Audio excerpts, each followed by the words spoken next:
Ford Video Guy Studio in Salina, Kansas, it's McArthur Live with Tim Bartz and Sarah Davis.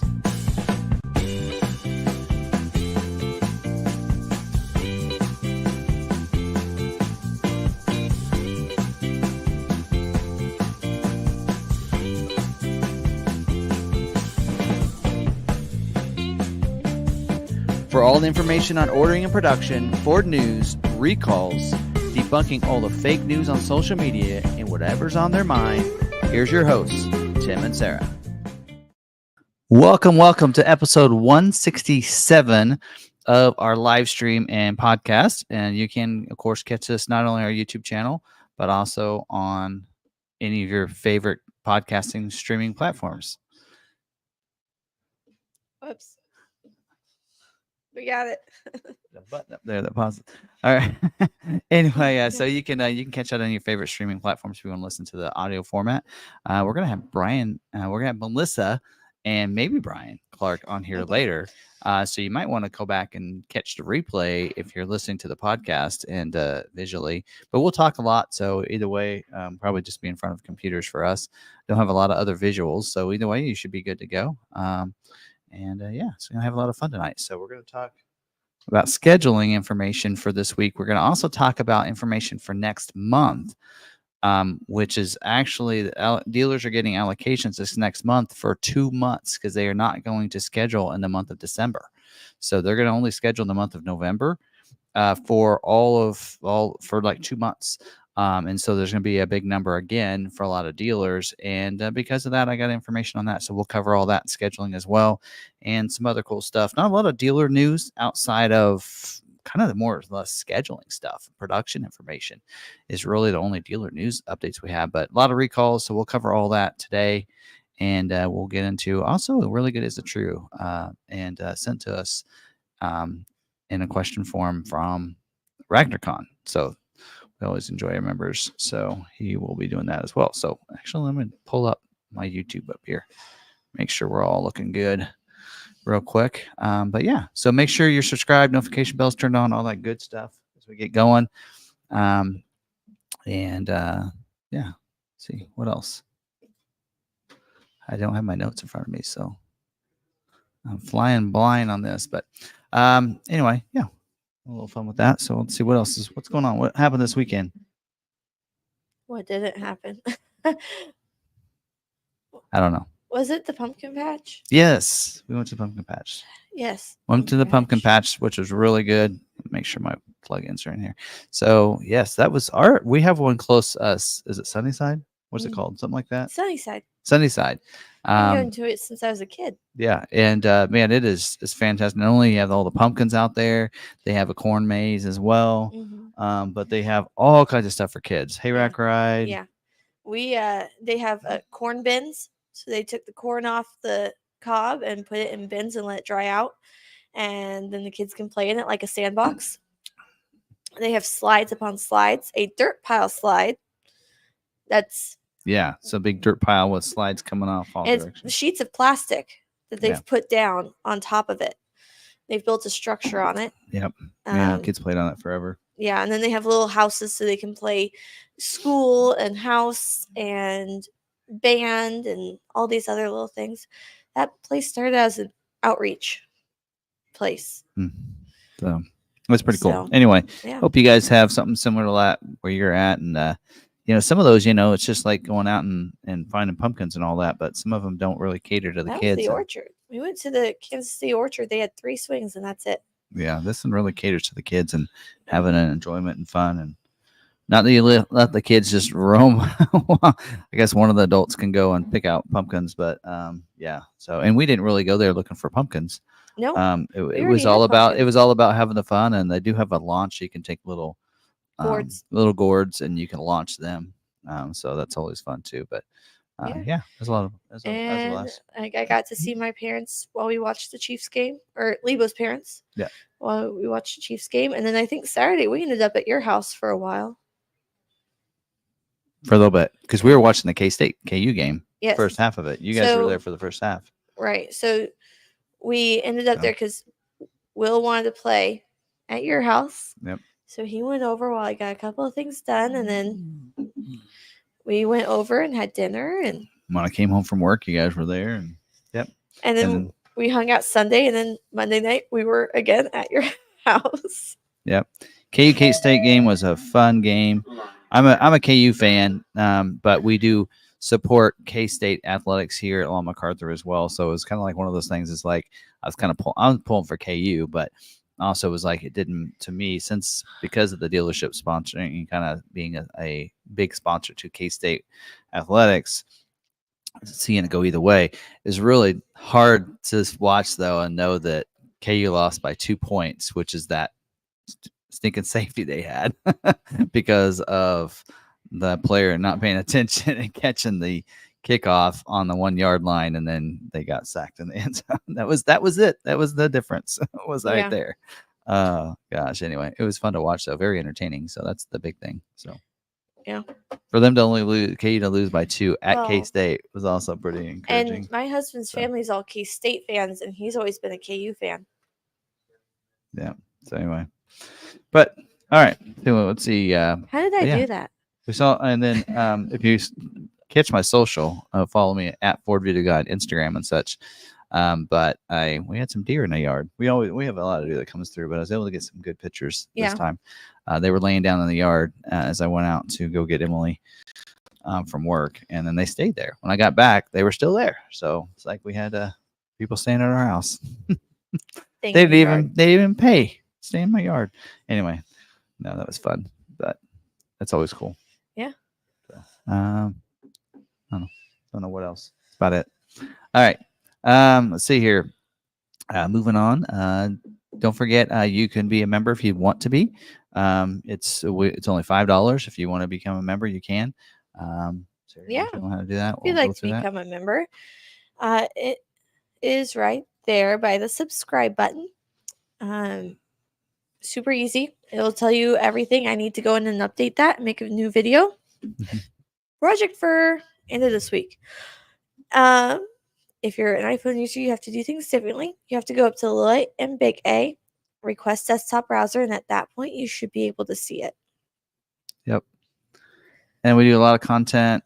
We do, of course, on here, you can be able to see your name and everything, but all the content for all of our videos and such will be under the membership tab.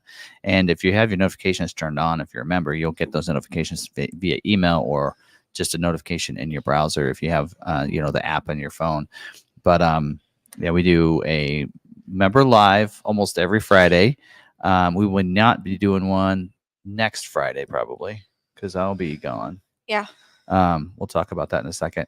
And then Saturday we do a lot walk. So I won't be doing a lot walk that Saturday either, but we'll be doing a fun lot walk for our members. Well, and then when we're on trips and we travel and we do other things, or sometimes for family gatherings, we will post member content, a little peek into the lives. Which, speaking on that, so next week we're going to be going to SEMA. We did decide we weren't going to go to SEMA, and then we decided, you know what, maybe we can make a one-day trip out of this, which we hated to do last year. Apparently, we did one day. I forgot to tell Lebo that we were actually going, and we had decided last week. I talked about it Saturday night, so he found out then.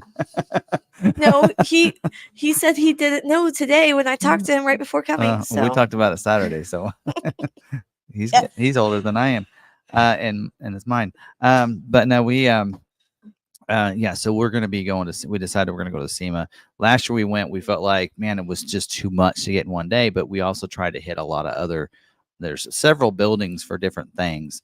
We're going to focus really at the West Hall and the parking lot right outside that lot, Silver Lot, I think they call it. We're going to focus in on that and go for one day. So we're going to be there at the very beginning of the day, and then go till it ends, and then we'll deliver content throughout the day instead of getting it all and then getting it down the road. We're going to try to get it. Last time we were like, well, it starts at this time. We can pick up our badges at this time. Well, then we went and got breakfast, and then got coffee, and then it took 20 minutes to get to Uber, then took 30 minutes to get there, and then 20 minutes to get, like, by the time we got inside, it had been a few hours past when they opened. So we're going to, so we're going to do one day there, and then Tuesday night, hopefully hang out with All Train Nation and some of them, and Unbridled Bronco. And that'd be fun. Yeah, Bronco. I think it's Bronco. I think his is at. I don't know. I follow him on Instagram as well, but they're going to be there, so that'll be fun. and then whoever else is around. But so yeah, we're gonna really hit the Ford Performance booth and some other things within that. The West Hall is really where a lot of the builds are. A lot of vendors we work with will probably do like a video that we'll do probably a video on the Ford Performance vehicles and what they have going on. Well, then we'll probably do a video that goes through some of the different vendors that are Ford Performance, and Niles is in here. Some of those groups that we work with, Air Design, and some of those people, WeatherTech, they got a booth, and some of those we'll probably hit those booths and let them, hey, share with us what's new and fresh this year, and what can we get our customers get from you and that kind of thing. So we'll do kind of a video probably talking about some of those different people that we partner with, and then we'll do for the Ford Video Guide channel, we'll probably do some fun like our favorite Broncos or all the Mavericks or whatever. Or I might save that for Maverick Monday. We'll see, but we'll probably do some fun stuff. At least on probably the my Ford Video Guide channel, we'll do my favorite Broncos for that. Save that for my channel for that. So, but we'll do for that channel. We'll probably save a Maverick Monday for all the Mavericks. I don't know. Maybe I want to save that because I want to get that out there early, but we'll see. Anyway, we're going to be doing that and be back. And so because of that, next week, it'll be a pre-recorded live stream. Yes. So it'll be what they call premiere on YouTube. So the video will go live at 7 like you normally expect here, same time. And you guys can chat with each other and comment. Hopefully Ridgeview will be available. Don't know if we will or not. We're going to try to, because that'll be 5 o'clock there. So we'll probably be trying to leave the event and trying to find some place to eat. So I don't know if we'll be able to chat with you. Hopefully we can as well. But we'll have it'll be more condensed, just the news and everything. So scheduling information, dealer news updates if we have some. Hopefully we have something on the Bronco. We'll talk more about that later. But hopefully we'll have some Bronco of information if it comes out Monday or Tuesday for you as the main topic there as well. And we'll kind of making a very shorter condensed version of that.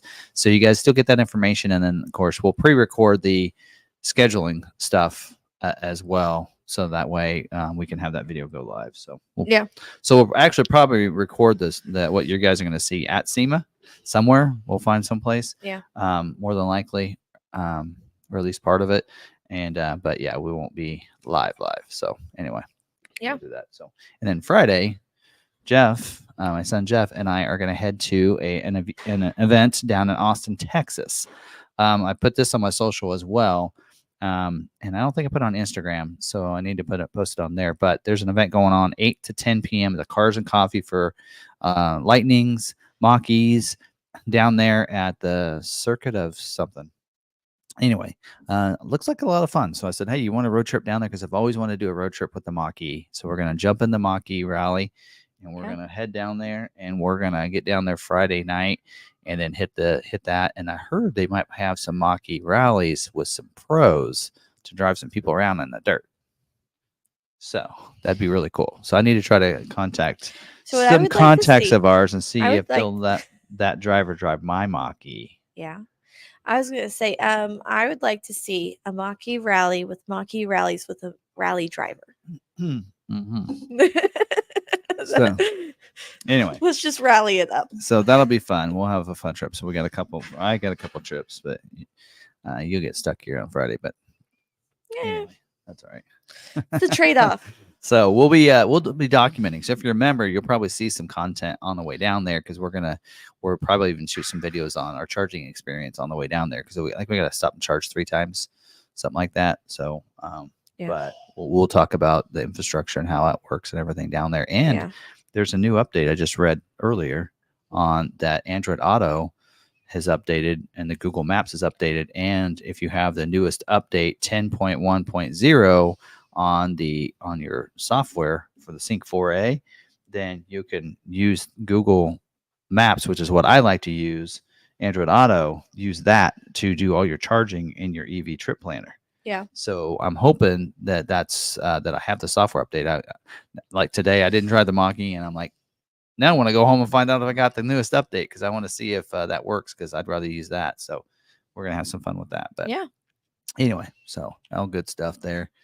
But yeah, so there's what we're up to this week with different things. Plus, we got the expedition videos. We did the active yesterday, and we'll get the other videos going live the next 3 days. So this week will be Expedition. We'll get the Platinum tomorrow. Probably have an aftermarket one for Thursday or Friday. A couple of different aftermarket videos this week too, and then Thursday we'll have the Tremor, and then the King Ranch editions. If you guys are wanting to order one of those, we'll have that available. So there you go. Yeah. So, all right. Yeah. That's that. What's going on there? Looking forward to that stuff. Be a lot of fun. And then Halloween's coming up Thursday. Yes. I have little minions. Yes. So I DIY'd their costumes. They're wearing overalls with a dyed yellow shirt and goggles that I painted to look like minion goggles. oh, okay. And then at first I was thinking Luigi and Mario. You could have done green and yeah, red but and they been- wanted to be minions. Okay. I mean, the way Theo talks, it's the perfect time for it. Yes. Banana. He said he knows how to say Papa really well. Though. He also knows how to say banana really well. I heard that that he doesn't leave the that kitchen. he came to the I heard that he came to the house last night and I wasn't there and he was asking for me. Yes. He was looking around, Papa, Papa, Papa. I'm like, he's not here, buddy. He saw your Bronco and thought you were there. Yep. So all right. Anyway, all right, we'll get moving on, and actually now's a good time. Oh wait, we gotta do this. Where's the slide?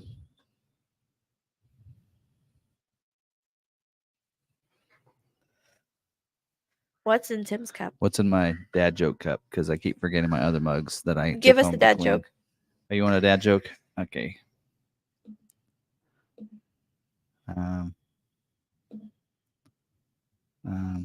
right, ladies, if you can't appreciate your fruit jokes, you need to let that man go. Mango. Yeah. All right. That's horrible. I usually love a good corny dad joke, but my gosh. If you rearrange the letters of mailman, you get really upset. All right. Anyway. I should say they get. Did I say they? They get really upset. Anyway. All right. So there you go. Guess what's in there? Wow. Are you about ready for member shout outs?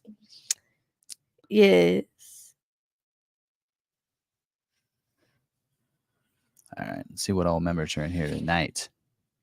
Let's see. And if you're in here, you haven't commented yet, now's a good time to comment so we can we shout have out you. Richview, our lovely moderator, who greets everyone as they come in and keeps the chat clean. Is he in Virginia? I think I saw that. He is. He's Virginia? traveling. So He's he's having traveling this week, and we're traveling next week. Yeah, he's seeing family this week in Virginia and looks pretty awesome where he's at. So we have Niles Gridley, our other moderator, who is our in-house aftermarket specialist. So if you have any questions, go ahead and drop in at Niles Gridley, and he can help you out. Yeah. When he heads out for the night, he usually drops his email. So if you have any questions after the live stream, you can go ahead and email him. Yep. RagnarCon was in here early. Well, Wow. at 7:01. Yeah. Which is early for him. Make way, for he has arrived. I'm not sure if it was for you or for him. I'm not sure. So I noticed on Alternate Nation last night, it shows their little picture now over there. Was that, we didn't have that before, did we? I didn't do anything differently in my settings. I saw his was doing. I'm like, no, that's it was kind a of little cool. Bubble. I want to do it. There's a little bubble, so now it's updated. Okay. We have Ford Enthusiast. Ooh, look at that. That's a mach-e. Is that mine? That looks like a rally There's right a there. fly in here, and I just whacked it. So we're not really crazy. If you see us do this, we're not there's really. a fly. Well, we're crazy, but that's not why. We have Brian Foster. Hello from a gorgeous fall day in Southern California. It is windy and blustery, and it's 30 miles per hour out there. As I say, you can lay on the wind. It'll just take you. Pretty bad. We have, speaking of falling leaves, I harvested as many as I could, and my yard looks perfect today. Tomorrow, it will look like I didn't touch it. So speaking of that wind, We have all the trees turning color. They're all going to have no leaves after this. Yeah. And I have to rake the yard. Have fun. We have Mabsim. Hello. Ronald Smith. Good evening, Ridgeview and the live chat community. Steve Young. Wait. Oh no. I unhighlighted Bucko's. Well, Bucko is here. Francis, hello all. Not so happy tonight. Bronco is in the shop for a second time for the cam phaser replacement. This is a 2.7. Maybe. We have Rushman, Timothy Clemens from upstate New York. Douglas Blair, Rowdy, hi Sarah. I'm here in the cheap seats. Bud Guy, Alan is here. Mike 52G, Terry McGee, happy Halloween and good evening to all. Chris Byrne, hi Tim and Sarah and Richview. Ragnarcon, why is audio not working? Well, it's because you were wearing the wrong headset. I was like, hopefully by now somebody said something as far as it's not working. Clarence, have you heard about Ford coming out early next year with a recall for Mavericks that has to do with battery problems? I haven't.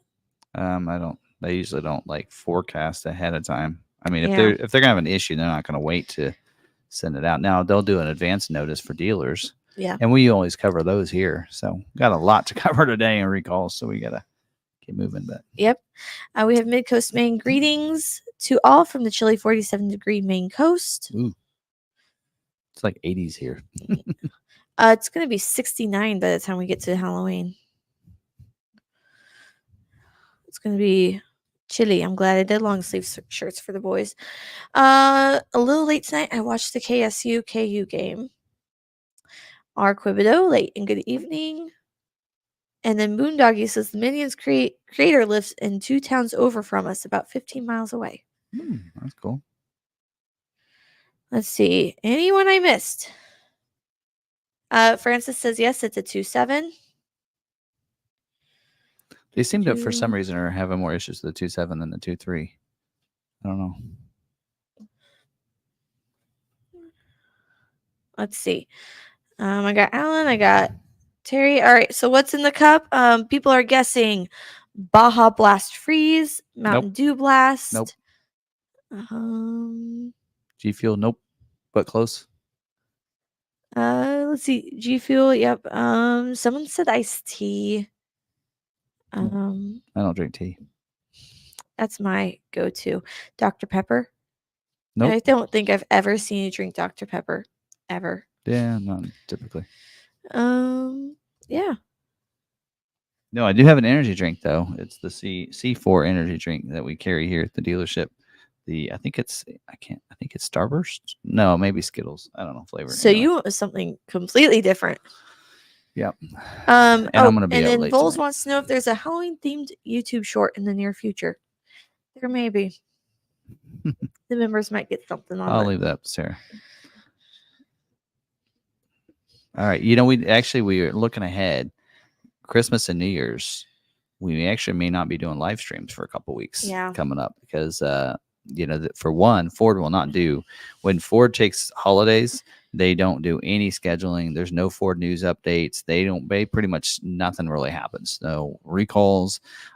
Really won't have a lot unless, so we won't have a lot to talk about. So we actually might take a couple weeks off from the live stream, which we have actually been live streaming every week since we started 167 episodes, but we'll have to see how things go, especially since Christmas Eve and New Year's Eve are both on a Tuesday.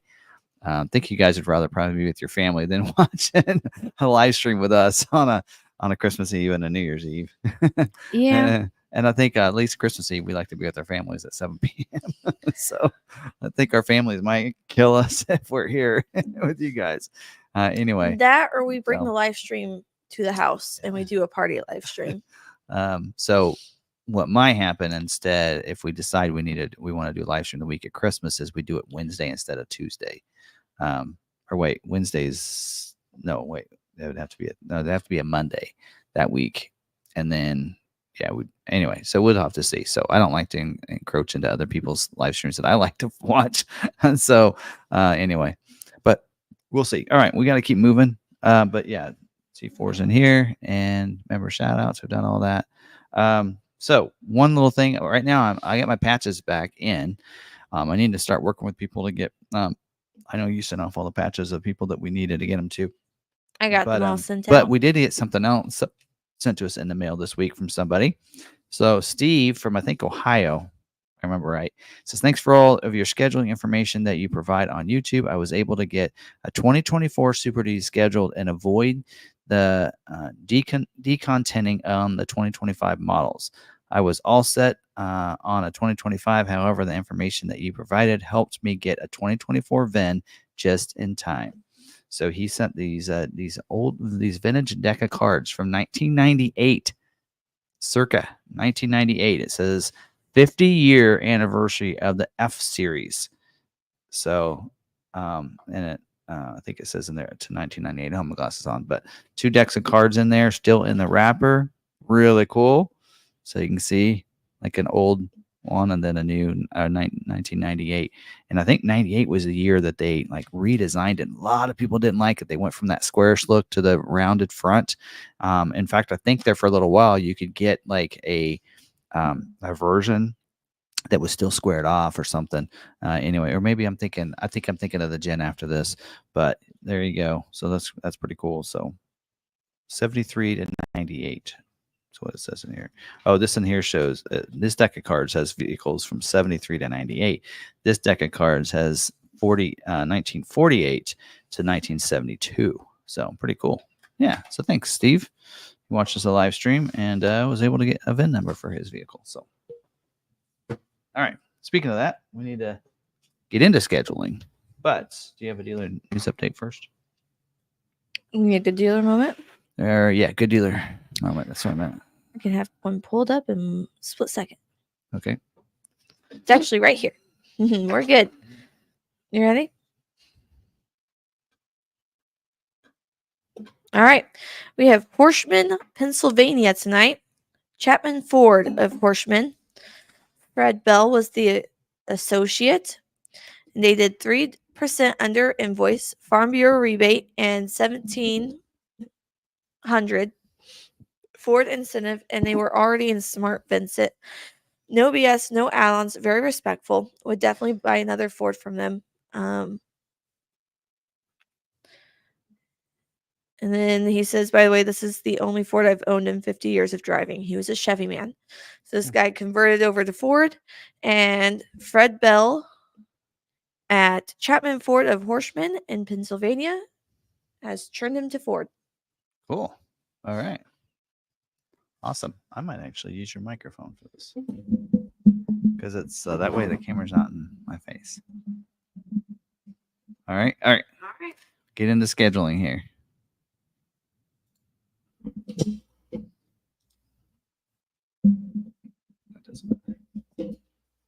All right. Doesn't matter. It was going to be in the way in the picture anyway. All right. So we're going to get into scheduling for this week. And this is a special week because I always enjoy when we get the information for next month and what's going to be happening. But first, we'll talk about what is happening for scheduling for this week. And then we'll get into and forecasting for next month and what's going on and some updates to some of the different models as well. We'll do that in this section too, so you guys can have it. So we have all that information. We'll get into that. So this will be a little bit longer than normal, but a lot of good information, I think, as we close out the year. But all right, for this week, let's talk about the terminologies first. All right, so we're talking about ordering and scheduling of orders, and those orders are all placed in an order bank. Ford likes to call it WBDO, WBDO. That's where dealers place the orders. They place all their stock and their retail orders in that place, and that's where Ford pushes some stock orders for dealers in there if they have allocations. And then retail orders, that is a customer placed order. So when we talk about retail and stock orders is an order that's placed by the dealership for stock or lot inventory, right? For them to have on their lot. And then party codes. Party codes are given to the orders. And a priority code, just as like it sounds, it is a code given so you can prioritize your orders. So they can be anywhere from an 03 to 19 for a retail order, a customer placed order, and then 20 to 80 for stock. So the lower the better, which is why retail orders are looked at before any stock orders are when it comes to scheduling and allocations being used. Now, scheduling is when Ford schedules an order for production dates in the future months. So it's really scheduling versus production are two different things. So they're going to schedule on Thursdays for production dates in the future months. And that's what we'll talk about. We'll give you those dates of what they're scheduling for this week for each of the models. Or if a certain model isn't scheduling, we'll let you know that as well. And then production dates, first they'll get scheduled. You'll see that it gets scheduled to the week. And then as it gets closer, it'll get scheduled to the day. And so then sometimes those dates can move around. So it's just something that happens. And then allocations. We talk about that a lot in this business. Allocations are Ford gives dealers allocations to schedule their orders. So just having an order in there doesn't mean it's going to just get scheduled. A dealer has to earn those allocations to be able to schedule those orders for production dates. And then so Ford earns those based on their sales volume of each different model.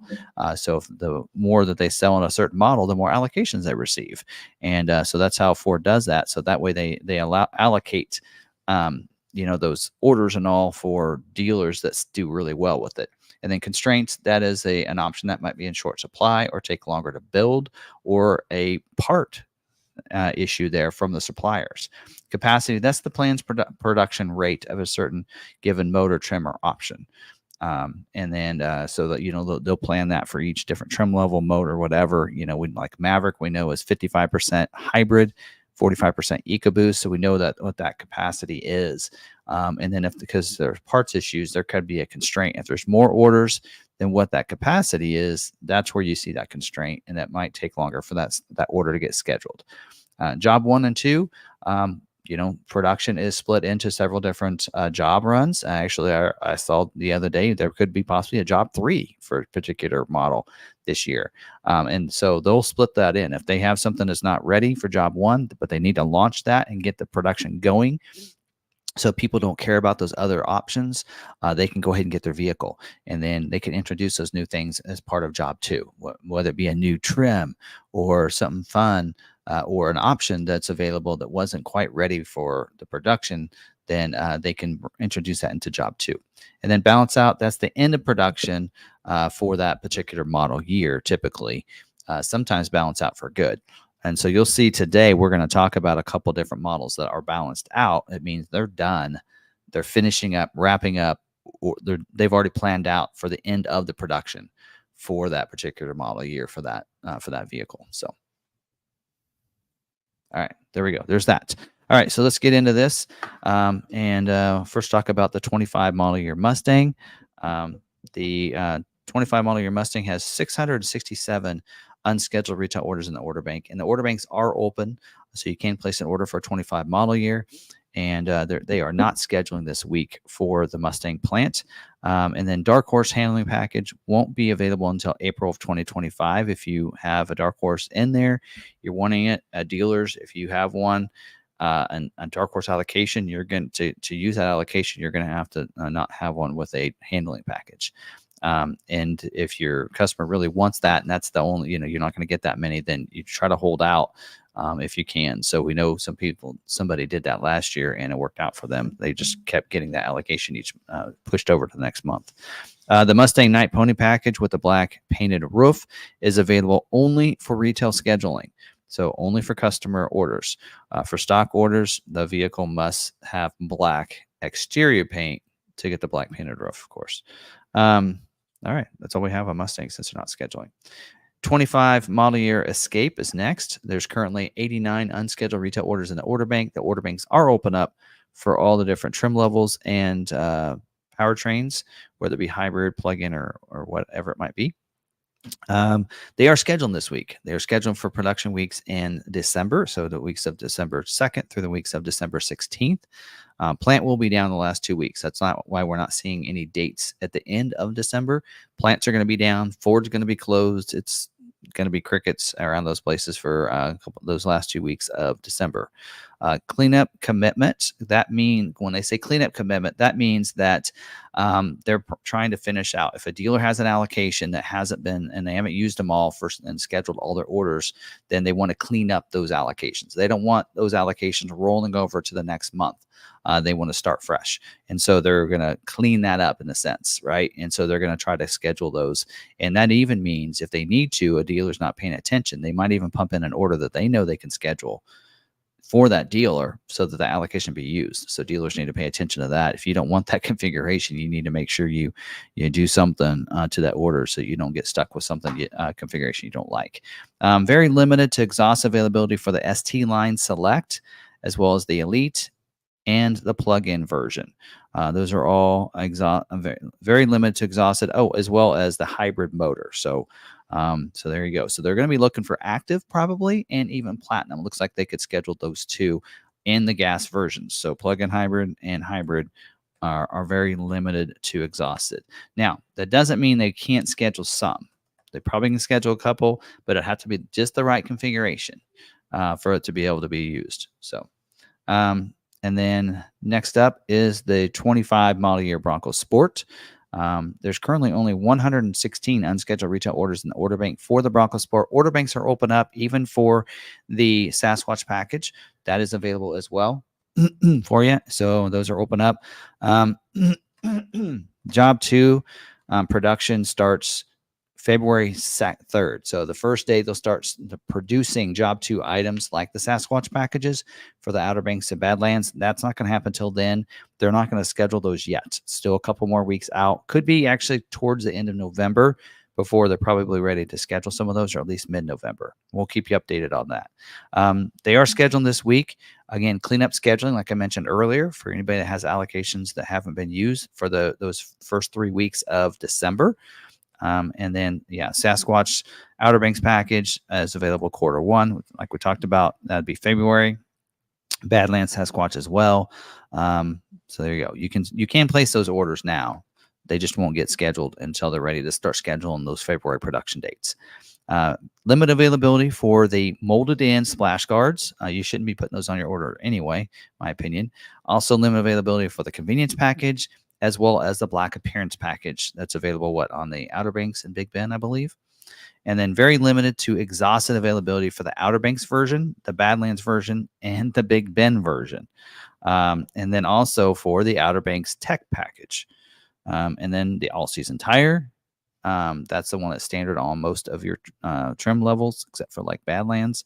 And then the 17-inch carbonized gray painted aluminum wheel. So a lot of different things that are available there. Again, this is cleanup scheduling. Most of their allocations and most of their production has been planned out. So they're just going to try to get dealers to fill in any leftover allocation. I think all of ours were used. Most dealers have used theirs. There's going to be a very select few that maybe they didn't have any retail orders, or they didn't have any good stock orders in there that had viable configurations that they can actually schedule. That just is going to need to get cleaned up and fill in their production for the rest for that month in December. So, all right. Next up, 24 model year Bronco. There's only 148 unscheduled retail orders in the order bank for these. And I think I looked them up, and over half of those are like Raptor or Heritage Edition or Heritage Limited, which is crazy. Probably most of them are Raptors. The order banks are open up for the 25 model year. Pricing is still not in there.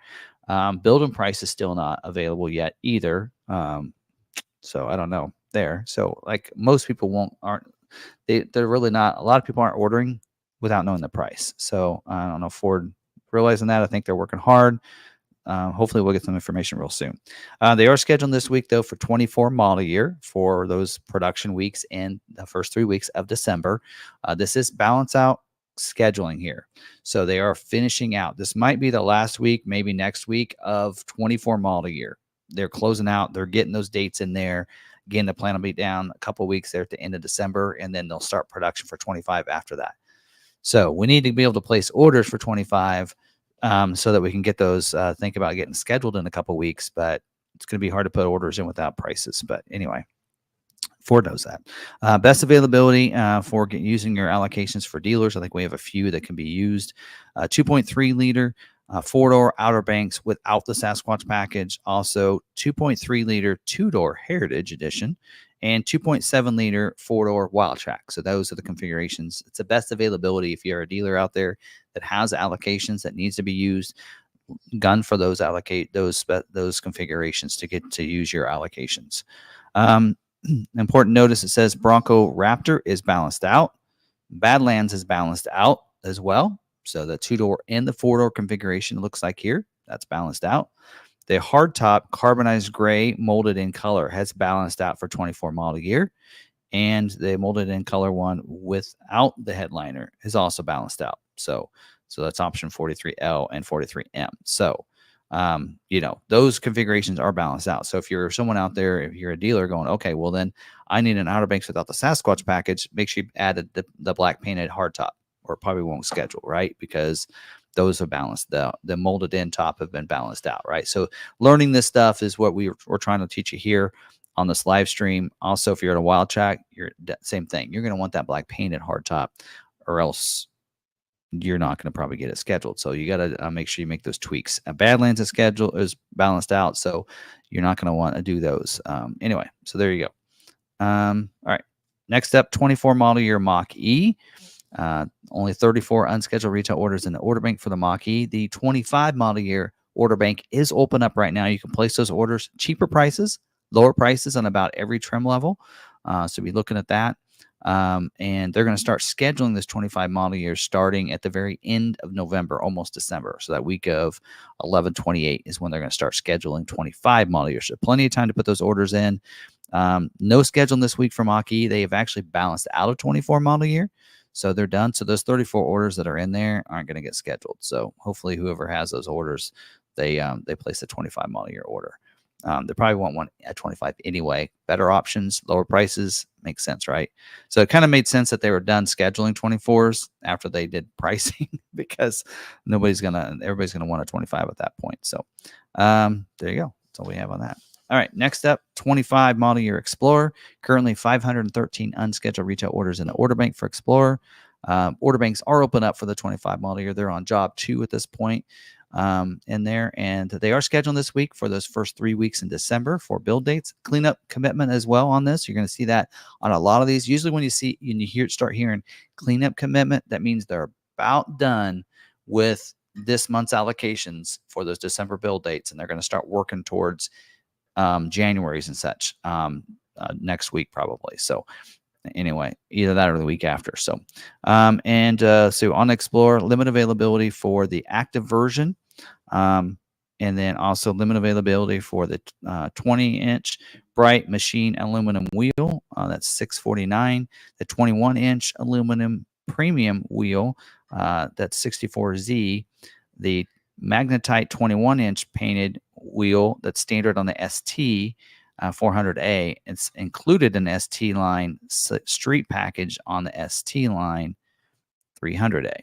And then also the 3.0 EcoBoost engine, which that engine is going to be standard on ST line, or ST, sorry, as well as the Platinum Ultimate, right, gets that engine. Very limited to exhausted availability for the 2.3 liter engine. So you're better off finding something with the 3.0 because that's only limited. The very limited to exhausted is the 2.3 because those are the only 2 engines. So again, they're just trying to fill in the last commitments of their production of what they can produce there for December. All right, next up, 24 model year Expedition. They're done, actually. No schedule this week for that. They're balanced out for 24 model year. The order banks are open up for the 25 model year. So they're open. We're doing videos on those. Their 25 model year will start scheduling the week of 10/18. It says that actually didn't happen. So that's not right. I bet you they're looking for 11, because I think actually they're doing that in November. So they should take that note out because that's not right. All right. Other than that, we don't have anything on Expedition. So 25 model year Maverick. Currently 3,059 unscheduled retail orders in the order bank. Not many at all. The order banks are open up for the 25 model year. Job 2 order bank is not open yet. So so you want to hold off still. If you're wanting one of those, the trailer, the Pro Trailer Backup Assist and Hitch Assist, hold off still placing that order.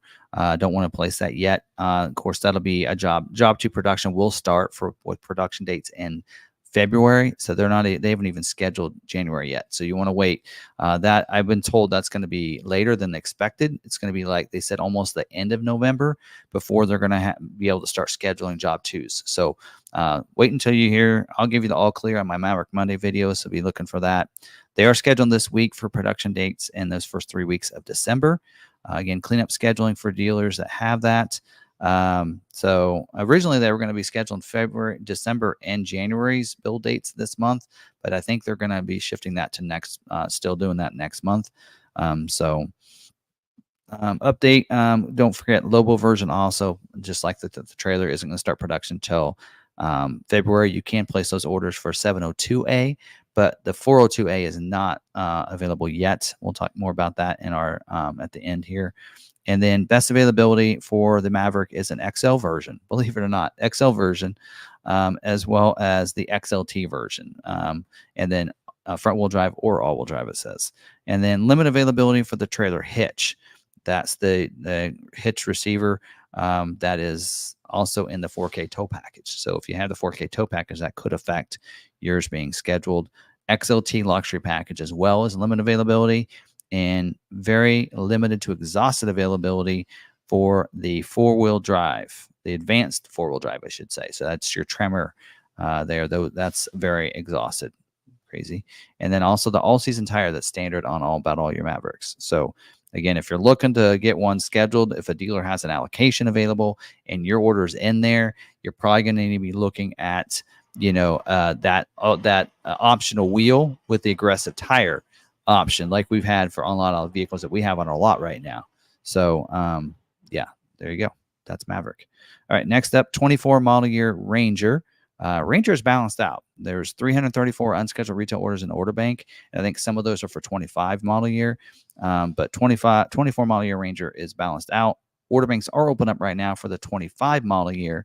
So you can place those orders, and that's all we have for Ranger. All right, next up, 25 model year Super Duty. Currently 9,592 unscheduled retail orders in the order bank, and I think that's for both 24 and 25. The order banks are open up for the 25 model year right now, and this week they are going to be scheduling for the 25 model year startup scheduling for Kentucky for build dates the week of December 9th. So that's going to be happening. 24 model year scheduling still happening at Ohio Truck Assembly Plant for the week of December 9th through January 13th. So that's kind of a weird thing. They have two different plants making the Super Duties. Ohio usually builds those cabin chassis, those types of trucks. And all that, whereas Kentucky usually does a single rear wheel F-250s, 350s. I am not sure. The 450s, I think, are built in Kentucky, but those might be built in Ohio. I'm not sure. But anyway, so there you go. Startup scheduling for 25 model year. And then limit availability for the 18-inch sparkle silver painted aluminum wheel with the bright hub covers and center ornaments that's standard on the XLT, F-250 and F-350 single rear wheel. The lug nut cap that's included in the 17 and 18-inch argent painted steel with the painted hub cover and center ornament. That is also limited availability. The lug nut cap that's available on the XL, Lariat, King Ranch, Platinum, 4x4 F-250s, F-350 single rear wheel with the 10.5 and 11.6 and 11.8 axles. And then also it says 11.x axle size available on the F-250, 350. I think they forgot to fill that in. The Dana axle M300, the heavy duty rear that's optional on the F450, F550 dual wheel chassis cabs with the 6.7 liter diesel engine, or the F600s with the 7.3 liter engine. Those are all, that's also limited availability. And then the Max Recline seats that are available on the King Ranch Platinum and Limited are also limited availability. And lastly, the power sliding rear window that's available on your crew cab and super cabs are also limited availability for that. So you'll see some change and shift on that because now they're resetting for 25 model year. So some of those constraints still continue into 25 model year. Switching model years doesn't change that. So all right, next up, 25 model year F-150 is currently 2,890 unscheduled retail orders in the order bank. The order banks are open up for the 25 model year. You can place those orders. They are scheduled this week for production week, December 16th. The week is December 16th. And then F-150 notes will be, okay. That's just a note for us as dealers. No other notes there. So there you go. Yeah. So no constraints on F-150. Crazy. There aren't that many orders in there. Next up, 24 model year Transit. Currently 2,579 unscheduled retail orders in the order bank. The order bank is closed. Actually, take that back. It closes in tomorrow for the 24 model year. 25 model year order bank is open up right now, so you can place those in there. So, and then they are doing balance out scheduling this week for those first 3 weeks in December that we talked about earlier. So they're wrapping up 24 model year. Same way on some of the others where they're going to start production for 25 at the beginning of January. Transit trail orders. They are not offering the transit trailer at this time. So they said that this point in time, they're pausing it because they're not only having issues with supply, but they also having issues with some other recall stuff on the transit trail right now. So right now they're just kind of pausing until they can figure all that out. So there you go. And then very limited exhaust availability for the high roof, as well as the 5th row double seat. So there you go. So that's only the exhaust availability other than your transit trail. So if you have a transit trail, you're in bad luck right there. So there's that. All right. Now, what I want to do is, well, we've covered what's going on for this week so far. I want to talk about what's schedule looks like for next month. And what each model is going to be scheduling for, what dates they're going to be scheduling for, and everything for you. And there's 1, 2, 3, 4, 6 vehicle lines that are starting. They're going to be startup scheduling next month in the month of November for those January build startup dates. So let's go through these. 25 model year Mach-E, January and February. Again, this month here, they're not going to be scheduling in December. So November, they're going to schedule for 2 months on a lot of these. So because they're not going to schedule in December. So Mach-E, they're going to schedule for 2 months, January and February startup. So 8 weeks of production, the weeks of January 6th through February 24th. So they're going to be scheduling for those dates. So 8 weeks of scheduling next month. Now, I'm not sure when this is going to start up. Probably the right after the 8th, whatever that is. So probably that second week of full week of November is when we're going to start scheduling for this stuff. 25 model year Mustang. They're going to be scheduling for January and February build dates, 8 weeks as well. This will be the balance out for job 1. So I don't know what changes they're going to make for job 2. I don't have that information. I'll kind of look at the order guide and see if I just overlooked that. But they're going to be scheduling for dates from the weeks of actually December 30th through the weeks of February 17th. And it does have a note in here, night pony package with the black painted roof is retail only, which we knew already. And then also talking about Mustang, the Dark Horse, they're going to be scheduling, it says January through job 1 balance out. So they're going to be scheduling that. No Dark Horse performance package yet. That's the handling package, and limited Dark Horse appearance packages as well. So they're going to be scheduled. It does say production weeks through February 17th. So anyway, and then 60th anniversary Mustang also is going to be balanced out for job 1 of those 8 weeks, same weeks in there as well for that. So, all right. And then 25 model year Escape. They are scheduled for, again, 2 months, January and February, 8 weeks of production. Theirs are going to be the weeks of January 6th through February 24th. It says no control on the plug-in hybrid.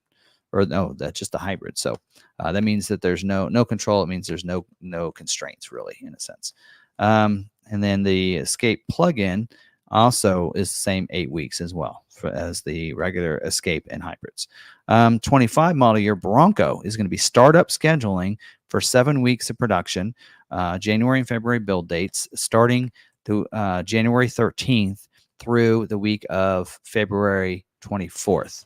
And that also goes for Bronco Raptor. Bronco Raptor is also those same dates as well. So, and then there's no notes on there for that. So 25, but they won't probably be scheduling for any strop Broncos. So 25 model year Bronco Sport. They're going to be doing February, it says, job 2 startup. So they're going to be scheduling for February build dates. So 4 weeks for those Sasquatch packages will now be available to start scheduling. Not yet, but in November for those dates, February 3rd through the week of February 24th. And then 25 model year Explorer is going to be scheduled for 2 months, January, February build dates, 1/6 through 2/24, the week of 2/24, with no notes there on that. 25 model year Expedition startup scheduling for January and February, it says. So January 6th through February 24th. The okay to buy is not planned until February. So they're going to be building them, they're going to be holding them, and I think their goal is the middle of February for that okay to buy to get released out of the factory to people. So if you have one on order, let's say it gets built in January, don't expect it to be leaving the factory until late February. Just clue you in on that. 25 model year Maverick, it is going to be February job 2 startup. They're going to be scheduling 2/3 through the week of 2/24, 4 weeks of production there. So again, they're not scheduling those yet. So we'll let you know when job 2 scheduling starts, because they haven't even scheduled out January build dates yet. So be patient on that. 25 model year Ranger, January and February startup, just like Bronco. And then it says they're going to, so 1/13 through the week of February 24th. No 2.7 control, it says. So that means that they're not limited and constrained on the 2.7 liter motor. And then Ranger Raptor, also the same dates. So January 13th through February 24th of the week of. Wait. Yes. So, all right. And then next is 25 model year F-150. They are doing job 1 balance out for January and February build dates. And actually, they're doing more than just January, February. It's going from the week of 12/30, the end of December, through March 10th. So they're going to be scheduling for all those dates. So it says 11 weeks at Kansas City and 7 weeks at Dearborn, because they've been scheduling at Dearborn and not scheduling Kansas City yet. So they're going to start scheduling Kansas City truck plant, or assembly plant, I should say, for those dates. And then Raptor and Raptor R are going to be those same dates. Actually, it's not. Take that back. So they're going to be scheduling for January and February, 7 weeks of each of those, 12/30 through 2/10 for both Raptor and Raptor R. And Raptor, they have shifted the capacity. It is back to 35% for the 801A and 65% for the 802A. At one point, they were 40 and 60.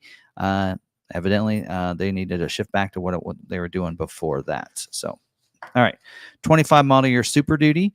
They're going to be scheduling at Kentucky for 7 weeks, Ohio for 6 weeks for the 25 model year, for build dates 1/13 through 2/24. 25 model year Transit is January and February startup. So they're going to be 6 weeks of dates are going to schedule for 1/20 through 2/24 for the Transit. So there you go. There's kind of what's going on and forecast for that. Yeah. So hopefully that helps you out and kind of knowing what's going on, especially if you've been waiting for some of those maybe job 2 stuff, or you've been waiting for 25 model year to start scheduling. If you have that order in, it's coming pretty soon. It'll be in November. And again, there won't be any scheduling in December. So they're going to schedule in November for 2 months of production. So if you have any questions, if you're watching the video from Wednesday, drop them down in the comments.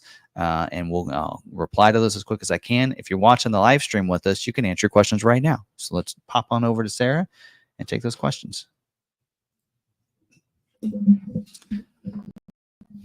All right. And I decided, because that was running long, that I held off. I do have some stuff that we learned from the wholesale. I saved some of that stuff. We're going to cover it as part of the dealer news updates, because there's some stuff that they covered that I thought would be fun information to cover. So. Yes. All right. So you have this one question. What is the percentage of unscheduled Super Duty orders are F450 vehicles? Hold on. And while you're pulling that up, any clue on percentage of higher trim levels, King Ranch, Limited, Platinum, that are in the unscheduled order bank? Yeah, I haven't covered that in a while, but let me pull that up. That might take a little while. Any other questions while I pull that up? Yeah. Ford enthusiasts said, still have not heard from Ford. If I won the opportunity to order a 60th anniversary Brittany Blue Mustang, any way of finding out if the allocations have been allocated is preventing me from ordering. No, they're still they're scheduling 60th anniversary. So now, that's the Brittany Blue one. Yes. Oh, hold on. Because they put it back out that they were still considering.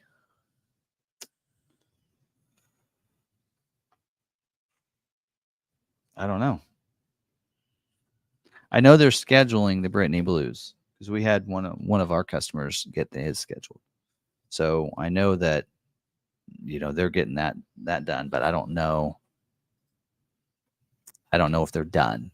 Right. If they've, I mean, you think if they're done, they would have told you didn't make the cut or that you did make the cut, right? So, all right, let me pull this up here. It's Super Duty. I keep having this thing going off here on my computer. Yes. That's a Facebook because I'm admin on the Facebook account. So now and they're commenting. They posted something pretty good, I guess, because everybody's posting on it.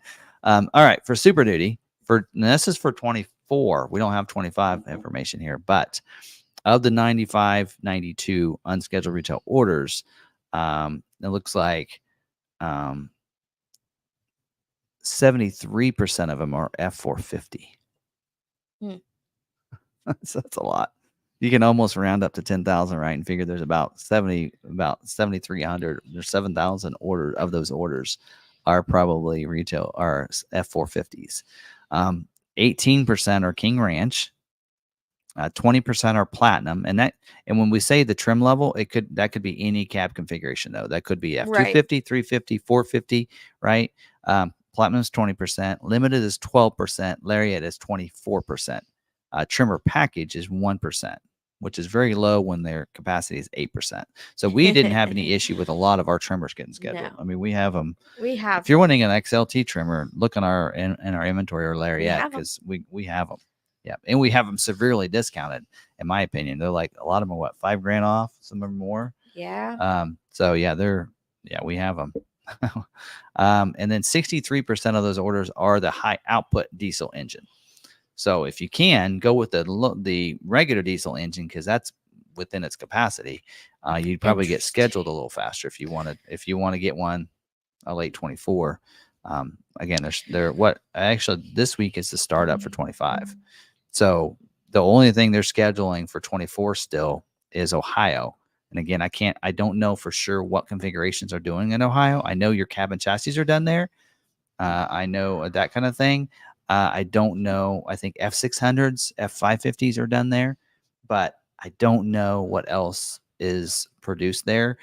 I think all your beds on the trucks, the regular pickup bodies, are done at Kentucky, which they're moving on to 25 model. So hopefully if you had a 24, you've already ordered a 25 too, because you need to have both in there. And I mean, if they schedule you 25, then they're done with 24. And if they schedule the 24, then you can cancel the 25. Yep. So hopefully you've done that. So I would stay away from your tonneau covers. There was one of the models that I forgot. I think it was F-150. No, it wasn't F-150. It was one of the models. Tonneau cover was a constraint. I'm like, just take those off. So. All right. Running boards is a constraint on the Super Duty. 79% of the orders have running boards put on it, and their capacity is 11%. And I assume that's the optional running board, like the platform running board or something. I don't know. Yeah. Anyway, there you go. So if I place an order for a 25 Bronco Sport Badlands with Sasquatch, it'll get scheduled for February, and I should get it by April. If your dealer has allocations, you still got to preface that. So I think he wants to order with us. Oh, then yeah. He said then deposit needed? Question mark. Okay. In fact, I still got an order for because I was testing the system for our brand manager. He wanted to know if we could order a Bronco Badlands Sasquatch. And so I placed an order under my name, and I forgot I had placed it. And I got a notification today that they were still working on it. I'm like, oh, I forgot about that order. I need to go cancel that. So yeah, there you go. Yeah. Also, he says that his cover picture is one that he found online. That's not his. Okay. All right, those are what I had that pertain to that topic. All right. So onward. Yep. I do have. I don't have a lot of like Oh wait. news updates, but I Do you do have think some things from the. 25 Super Duty hair trims job 2 orders? No. Okay. I mean, it'll be. They haven't mentioned any kind of job 2. So I heard there's going to be a possible job 3 for Maverick. So Yeah. I was looking in these notes in here, and it had to do with the emissions on the 2.0, which we're going to talk about next, actually. But it said something in here, and actually I don't have that page. I threw that page away, but it said something about the 2.0 with because of the emissions deal, that the job 3 will be for 2.0 EcoBoost engines with the different options. We're going to talk about that next year. But all right, let's get into the dealer news updates. We got to get going because what time is it? Actually, they should be getting 8. on. They're not in here yet. Oh wait, do we have to? Do you need to send that link to him? I sent it to him last night. Okay.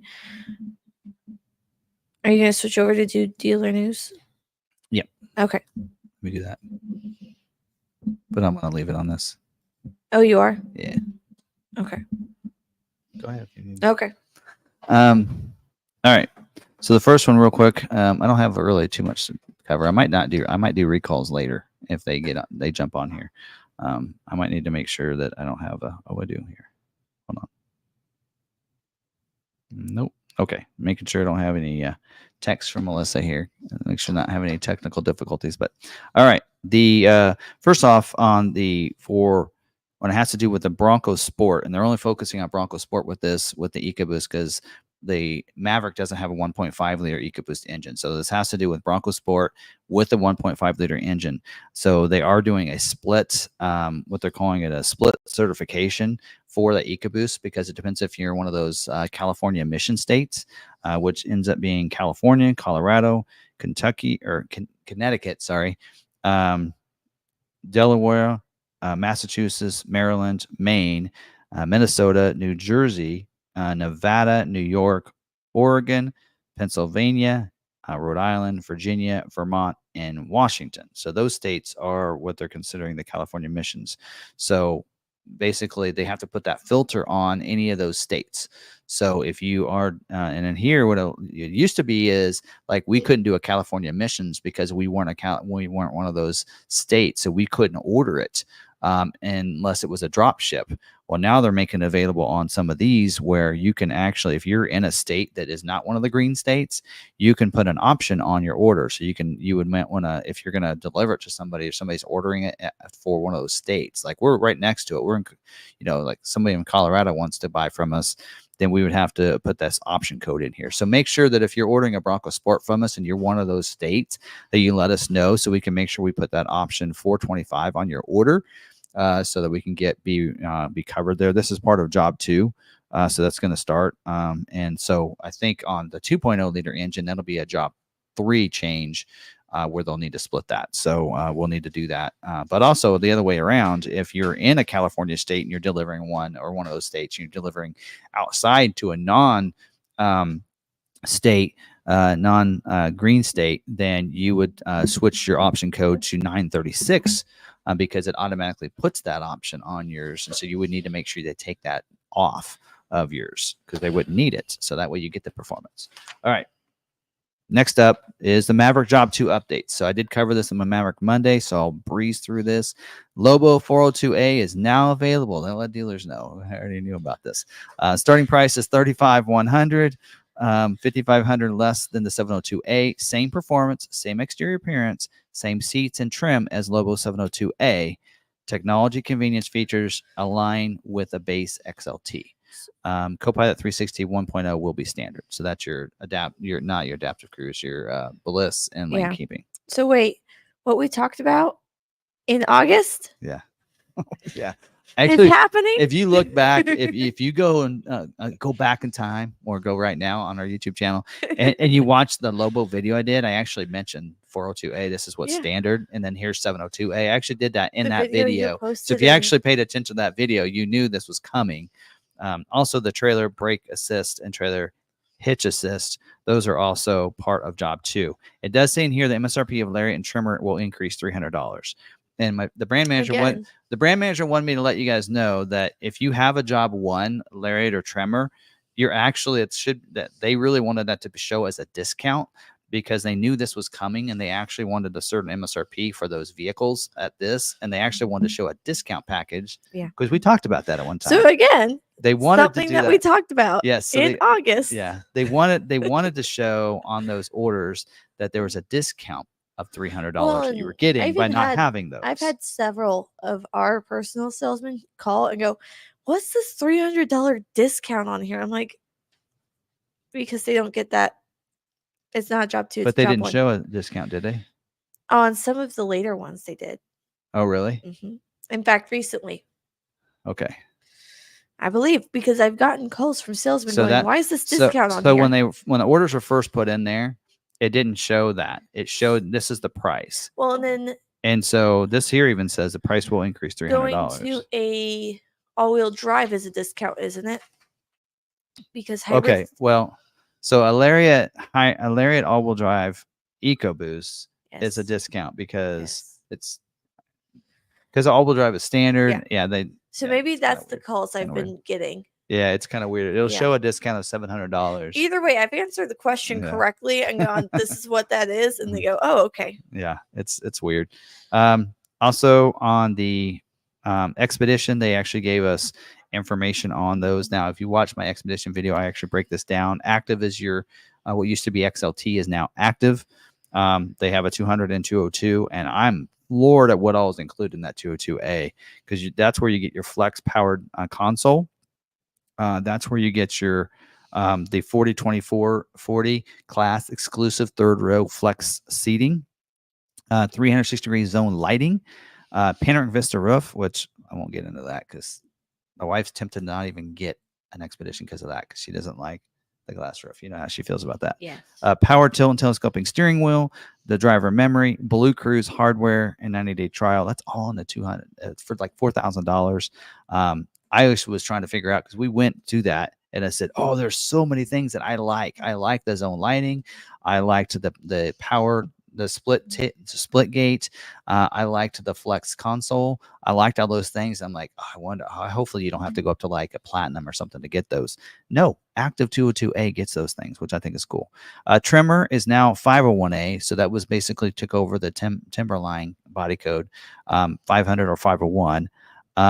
Now it's just 501. So you get the high output and you get pretty much, it's like a platinum ultimate in equipment, right? So, and then we do have King Ranch that carried over. The platinum did come down lower. So platinum basically took over for limited.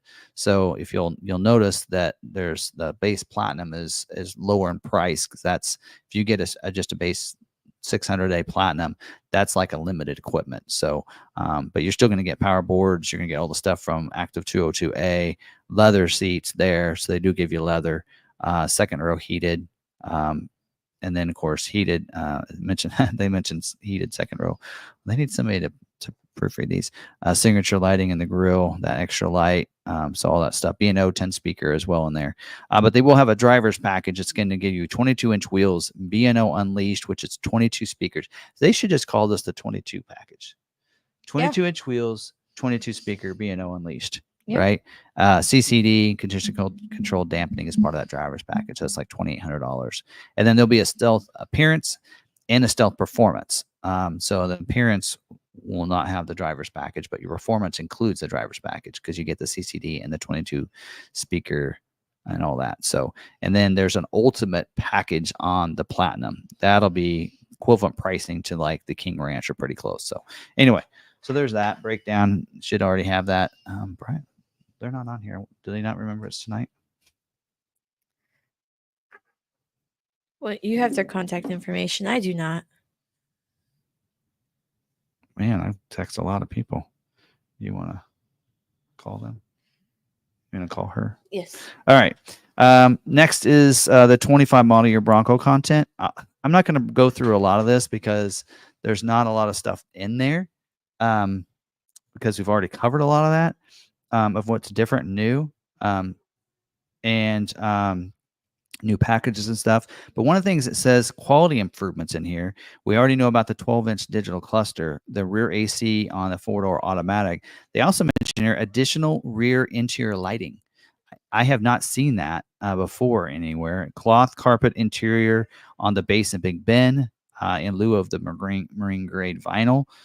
Heated steering wheel standard on Outer Banks and Badlands. We know that. Mid package is standard on Big Ben and Badlands now. Quieter RT tires that replaces the mud terrain tires on Sasquatch packages, and then additional sound deadening. It says acoustic windshield and improved B&O audio performance as well. It says so. Those are some of the things that I noticed that I hadn't covered before. So interior lighting, additional interior lighting, and maybe in the cargo area. Maybe they got a hold of IAG and actually got some sufficient lighting. I don't know. Anyway, I kid, but it's true. All right. And then the transit. I don't cover transit too much because mostly this is people that are, they're going to work with a fleet manager of some sort or something for those. But 25 model year changes. They're going to a wall liner kit, regular and long length only, includes lighting and wheel well covers, interior grab handles for the regular and long length only. Trade packages. So the electrician trade package, and there's an HVAC trade package and a general contractor package. So actually, I know our the people that do the bill and price on our website asked if I know much about those, and I'm like, I don't, I don't, because they're asking on that stuff if Ford's working with a certain provider for that, or if they're doing that at the factory. So, and then there's a mobile cord for the EV. The e-Transit mobile power cord is now optional and includes the adapter. We knew that. They're doing that on all the EVs. Smart acceleration truncation is now offered as a standalone option. I don't know. Anyway, and then this says pricing. So it says the cargo van chassis and cutaway for both the ICE and BEV is only went up $300. And then the passenger van low went up $1,500, and the mid and high went up $2,000. E-Transit now priced at same MSRP as ICE. I guess it was maybe more expensive before. So again, I don't know a lot about transit because we get one allocation a month, so we don't cover that too much. But there you go. What'd you say? They're on there. She's hopping in. She forgot. Brian had some dental work, so they'll be in a minute. All right, that's fine. We'll do the is it true, and this is perfect because they're popping in, and we see her there. So you're in the virtual green room right now, but she's in there. So I'm looking forward to getting that, and which worked out because I went over. I was afraid I was going to go over. So real quick, we had an is it true from one of our followers, RagnarCon, had mentioned this because this is going out in some of the forums out there for Bronco, is that they were saying that on the two-door. Or wait, let's see. Hold on. I had it written down. What was it? Actually, in the email. So there are several different articles that are written out there saying that the two-door Badlands is not available with the 2.3 liter EcoBoost with only the automatic.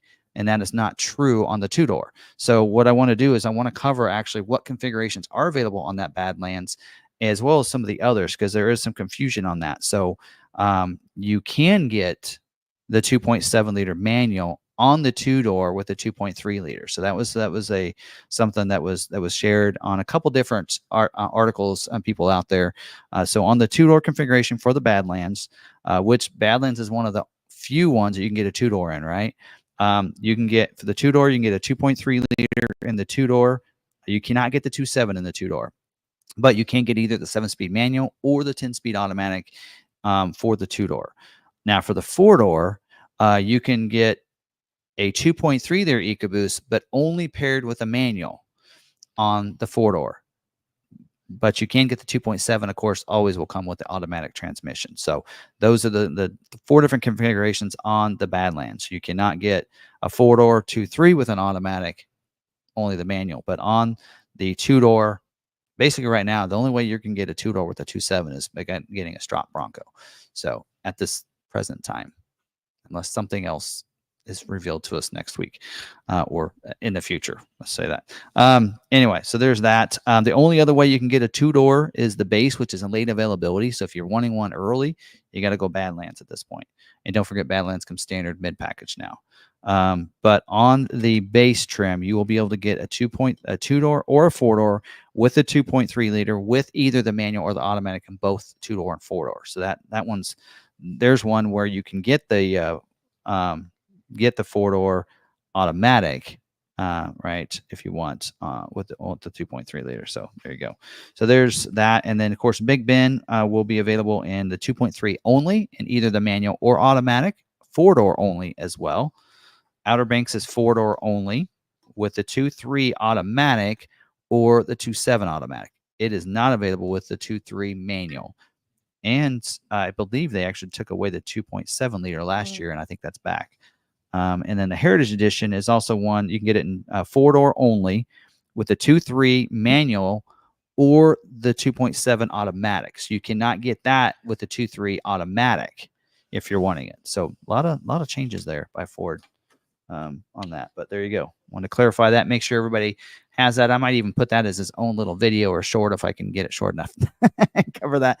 But that's, I think, information everybody needs to know, because again, there's two different references and sources out there, very good sources, that were saying that you couldn't get the automatic with the 2.3 on a 2-door Badlands, and that is not true. It is available either the manual or the automatic. So, all right.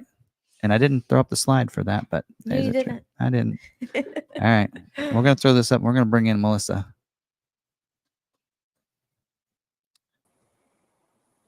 And Brian. Oh, hold on. I got to get rid of this.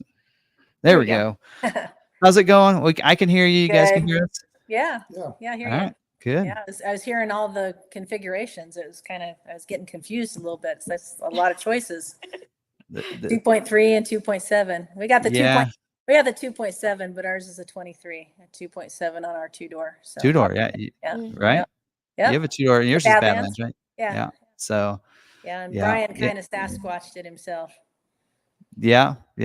That's a way of going. Because on the Badlands, it's pretty easy to do that. I mean, because in a sense, you're already getting the front and rear locker and everything. Got the crash bars out, put 35s underneath it. So yeah. That's Brian's fun. Yeah. I did that, but mine's not really. I can't really necessarily say mine's Sasquatch because I don't have a front locker. But yeah, it's a semi Squatch. Yeah, that's right. But I still feel like I'm part of the Sasquatch research. You are. Team. I've been off roading with you. So you might have missed it. You have to go back and watch, because our pre-stream. I always do a pre-stream for a couple minutes to let people come in. That's of us out off-roading in Moab, if you remember that trip. Yeah. He likes to use footage of you. You've seen that a few times. Out on 7 Mile. Yeah. Wipeout Hill. That was fun. I think most of your off-roading videos that we have that you do for pre-stream have Melissa. Yeah, because we have the one from Colorado. Melissa or Brian. 2 years ago. Good times. That's right. We got to plan another trip. That's the fun part of the Bronco community, right? I hear you talking about people asking questions. There's a lot of people on here that we know and we've off-roaded with, and so that's what makes it fun. Yep, we got our off-rodeo sign right back here. There you go. So yep, we're gonna be going to. Well, you guys were there when we got the one that thing Brian was Sasquatching in the background, right? When you were trying to make your video, he's lurking in the background when you were talking about the sport in Tennessee. No, actually, I was talking about Colorado when we did Supercell, and I won the the trip to off rodeo. When I did the off rodeo, I won the trip to off rodeo. Oh yeah. So Chris is actually in here, and he's the one that won it, and the giveaway, and so we're going to Texas location, and you'll have a good time. Yeah. And Mike and Amy down there. Yeah. Yeah. So yep. So anyway, so we'll get connected with them, and I need to find some Texas people, because what I want to do is take the Bronco down, and we're going to do the off-roading on Friday, and then Saturday I'd like to do some off-roading with some people down in Texas. Yeah, Hidden Falls is the place to be.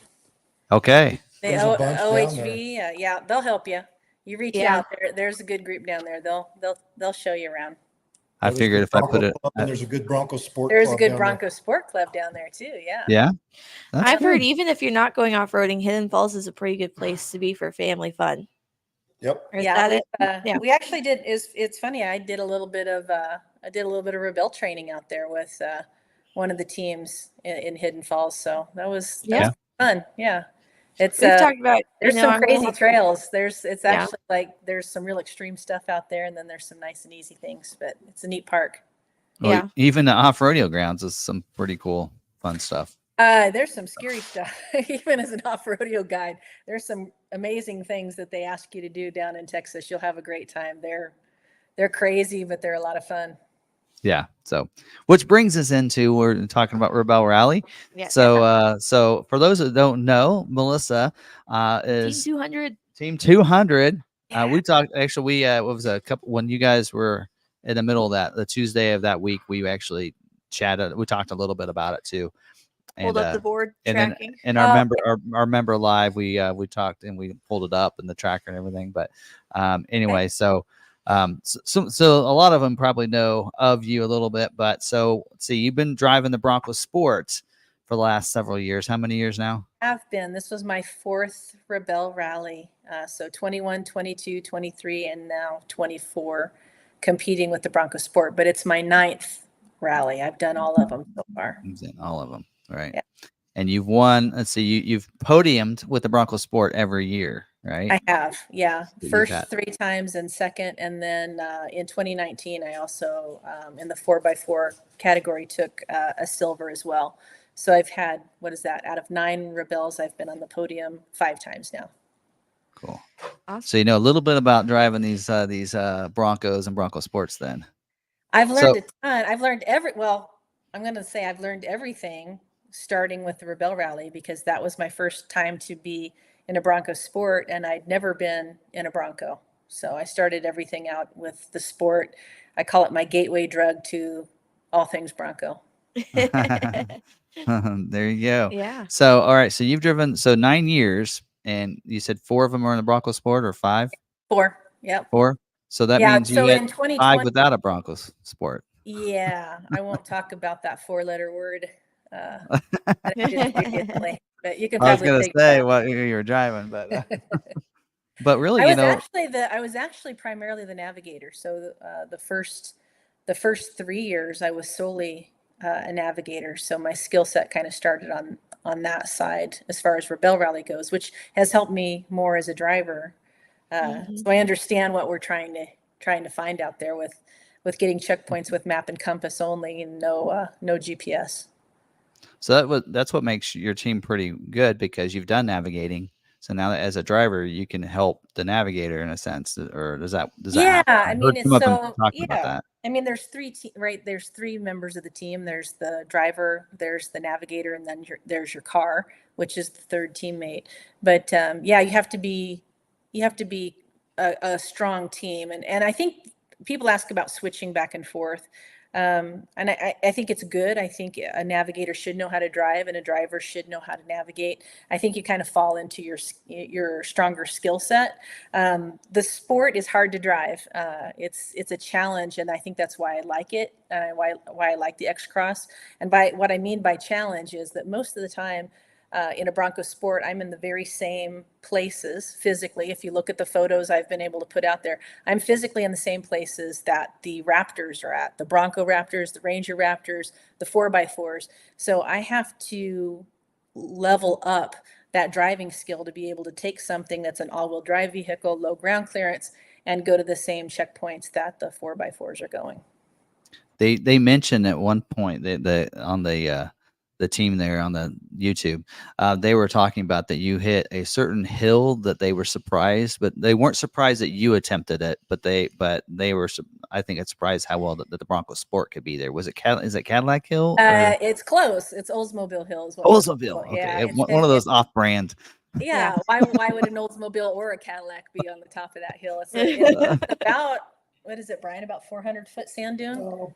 Maybe 3. It's about 300 feet, but it's a fairly steep. And then just as you get to the top, there's another steep section. And the first year she was in the Bronco Sport, she said, "You think I can do this in practice?" And I said, "Maybe not in practice, but when you get into the rally, yeah." So she drove the Sport up it, and so every year she's taken the Sport up Oldsmobile Hill. Yeah, Yeah. it's and I think the hard part is, and I think what people who've tried it before, it's that solid front axle that defeats them, because there's a lot of bumping at the bottom. So if you have that solid front axle, trying to get going and getting any type of momentum to get to the top, you usually get defeated. But the independent front suspension, I can come at it at an angle, and I can usually get up to the top. And we had a black checkpoint. So black checkpoints mean there's no physical marker. But based on the topography and where we had plotted it, you could see that it was at the top of Oldsmobile Hill. So either my navigator gets to hike up that huge hill in 100 degrees deep sand, or we drive up there and get her close enough so she can just step out and click. Yeah. There you go. So Yeah, that's because what we did. they had said that it wasn't usually a hill that you see the X-Cross doing, but they weren't surprised that you attempted it. Yeah. So A lot of the four-wheel drives don't make it up it, like she was saying. I mean, it's a pretty tough hill. yeah. So, okay. So yeah, you were in the 2025 Bronco Sport, for those that are kind of watching in and trying to figure that out, with the new Sasquatch package. Yeah, so the rally said it was literally the longest name of any vehicle in the rally, because it was the 2025 Bronco Sport Badlands Sasquatch. That's what I am. I believe it. They Their gotta names are getting abbreviate. pretty long. They have to just say SAS. Yeah, and actually it was really cool. I took I don't know if anybody follows our Instagram, it's Bronco Sport for the Win, but I had a little baby Sasquatch that some folks from that had come out to Moab. They're part His of the name is Bronco Biggie, right? Club. Yeah, his name is so it's Daryl backwards. So it's Lee Rad. Yes, Lee Rad. Yeah, so they sent Lee Rad, and Lee Rad went on the rally with us as the baby Sasquatch and the Bronco Sport baby Sasquatch. Yes. He had a great time. He got to pose there at the end too on the podium. I saw that. I was I was wondering what that was. Yeah, that's Lee Rad. All right. So how did it do? Because you were in the bone stock. For those that don't know, that a lot of these vehicles can be modified and everything, but to stay in a bone stock, what has to happen? What can you do to the vehicle when still be in a bone stock? Virtually nothing. So you can change the tires if you want a different tire brand. Of course, I did not do that. I took the Goodyear Territories that came with the vehicle. You can do some lighting updates, just anything that's there that's enhances safety. So you can, we ended up putting up a light bar. Rigid Light was a sponsor of ours, so we ended up putting a light bar on top. We ended up putting some amber lights on the front, which turned out to be super helpful for us. We had more silt this year than we've ever had. Probably all the rallies combined didn't have as much silt as we had on our first day. And we were on dry lake beds a lot. And when there's 65 teams around there, it just kicks up a ton of dust, and it just becomes kind of a dangerous thing. I love Brad Lovell's description of anytime you see a big dust cloud, just know that there's a crunchy center, meaning there's a car in there that you don't want to strike. So having those lights in there, having the rigid lights really helped a lot. Yeah, and I'm kind of new to off-roading, and so I haven't really off-roaded at night or in that kind of situation. So those amber lights, are that what they help be able to visually see through that stuff? Or amber lights are a huge advantage for low conditions like fog or sand and silt. Yeah. The dust holds forever. In silt, if you haven't been in silt before, it's like the craziest dust. It's very thick. And once it gets into the air, because it is so lightweight, it just lays there for, it seems like forever. So once you get several cars going through silt beds, that silt just holds. And so a couple times we had enduros, and the enduros, for those of you who don't know, so we have obviously finding the checkpoints, but we also have these enduros where we have a road book that you have to have a prescribed speed, and you're meeting these timing. So there's these random timing controls. And so you have to be as close to 0 as possible to score as high as, to get the highest score. And there was a lot of silt, especially in the early morning, that sun shining through. We were blinded at least twice. Now, one time we were the very first off the line, so we had no silt in front of us. We just created the silt for those behind.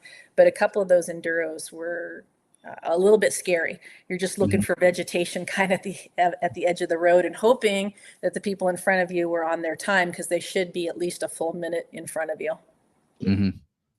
So we ran some lights from Rigid this year. We're a new light. So they're a amber and a white, but it's a low intensity, so you can drive them on. They're DOT approved, but they also cut through the fog. So she could have either the yellow or the white, or both the yellow and the white on her lights on the front.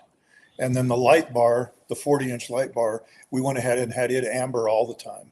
Yeah, we put amber covers up. Because she doesn't really do a lot at night. So we were more looking to cut through the, and as it Mm-hmm. turned out, we didn't realize, because you never know what the course is going to be. It worked out really good with as much silt as she had this year. Mm-hmm. Yeah, And and, you the probably- other really cool thing, I'll add on, because I don't know if everybody knows this with the new Sasquatch package, is that just like in the Bronco, we have auxiliary switches. Instead of 6, we have 4, and we used all 4 of those. And I got to learn, which there will be some Bronco Nation videos coming out as probably early next year, to show how to get to those different wiring configurations so that you can hook up and take advantage of those auxiliary switches. But that was great to have those in there, be able to flip those on whenever. Well, one, I flip them on when I'm trying to approach and pass a vehicle. It usually lets it, hey, there's a very bright light behind me. That means somebody wants to get around me. I try not to nerf people, especially when I'm in a little sport. I don't think that's a very good sportsmanship, but flashing with lights is appropriate to ask people to pull over because you're moving more quickly than they are. Yeah. So Chris was asking, did you have lights pointing backwards as well, so other drivers can see you better? We did not. This was like the reality TV show. We had less than 3 weeks. We were, board was late in building the prototype. We were supposed to have it in June. We never did get it. So we actually took an engineering Bronco Sport Sasquatch Badlands.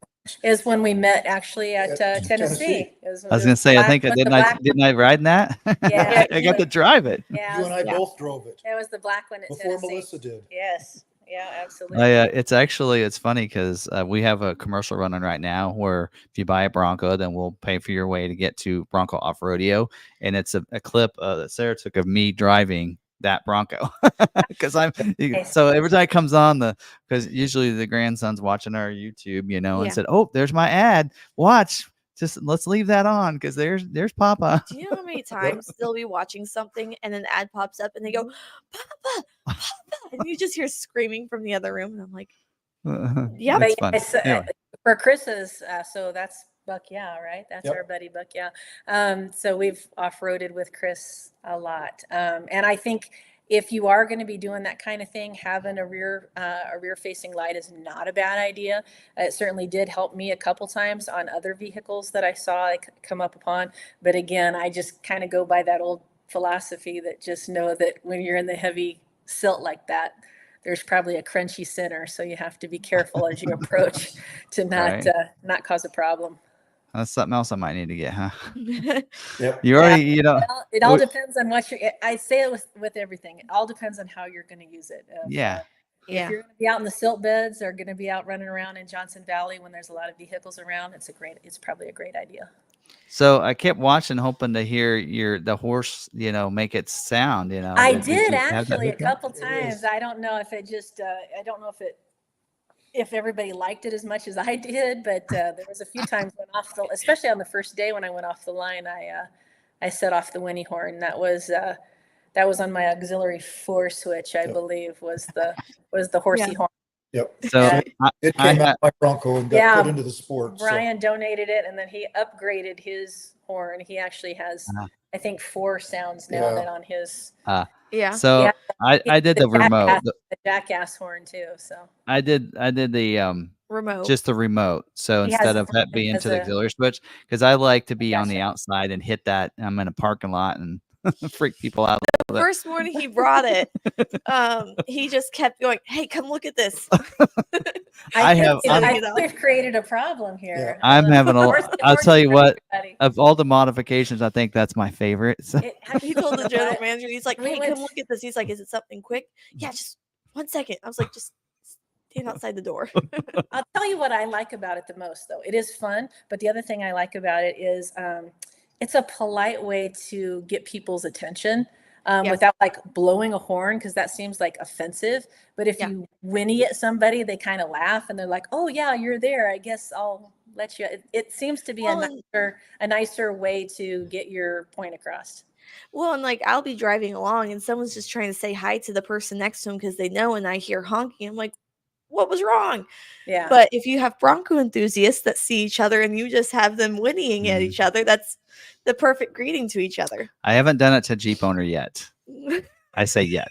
So, but we did it in Baja. So Brian and I went to Baja in Yep. March, Yep. and I love that. We were actually even out in some real primitive Mexican ranch land, and we'd see the cowboys out there, and we'd give them a little whinny, and they would get real excited, and the kids would get thrilled about the. Oh yeah, if I see kids, I'll do it around them. So yeah, I did it in the. we haven't shown Will yet.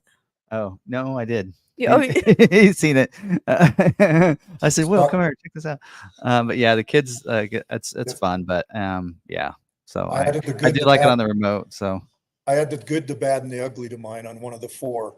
So when I was out filming in Nevada, I was going to go play and just not follow and do anything with her this year, and then I ended up chasing some tires in an oil pan. But so if you look at any of my Facebook posts, you'll see pictures, and I'll do 4 or 5 pictures and a little video, and I've got the good, the bad, and the ugly playing in the background. Yeah. That's, speaking of that, since we're talking a little bit about Rebelle, we should probably talk about day 5. That was not a great day for our team. I think we ended up with 6 points that day. After you took away the penalties, we were in Johnson Valley, and real nasty wash. Ended up coming down on a rock, and that ended up breaking the oil pan. The skid plate, I think, had a violent strike against the oil pan, and we ended up having to get towed in, having to source an oil pan, which Brian was able to call. I mean, with a prototype vehicle, we thought there's no way we're not going to be. I thought the rally was over, but Brian ended up getting that pan, and I think we broke it about 2 in the afternoon, maybe 3 in the afternoon, and by midnight we were fixed. We had the oil pan in, and we were able to compete the last 2 days. And we actually won both of those stages, and were able to pull ourselves back into second place. And we still won the Bone Stock Award, because I know you asked that question about Bone Stock, but we were the highest scoring stock vehicle in the class. So Ford, the driver, gets a trophy, and then Matt Winter in Ford Performance was there and at the finish line.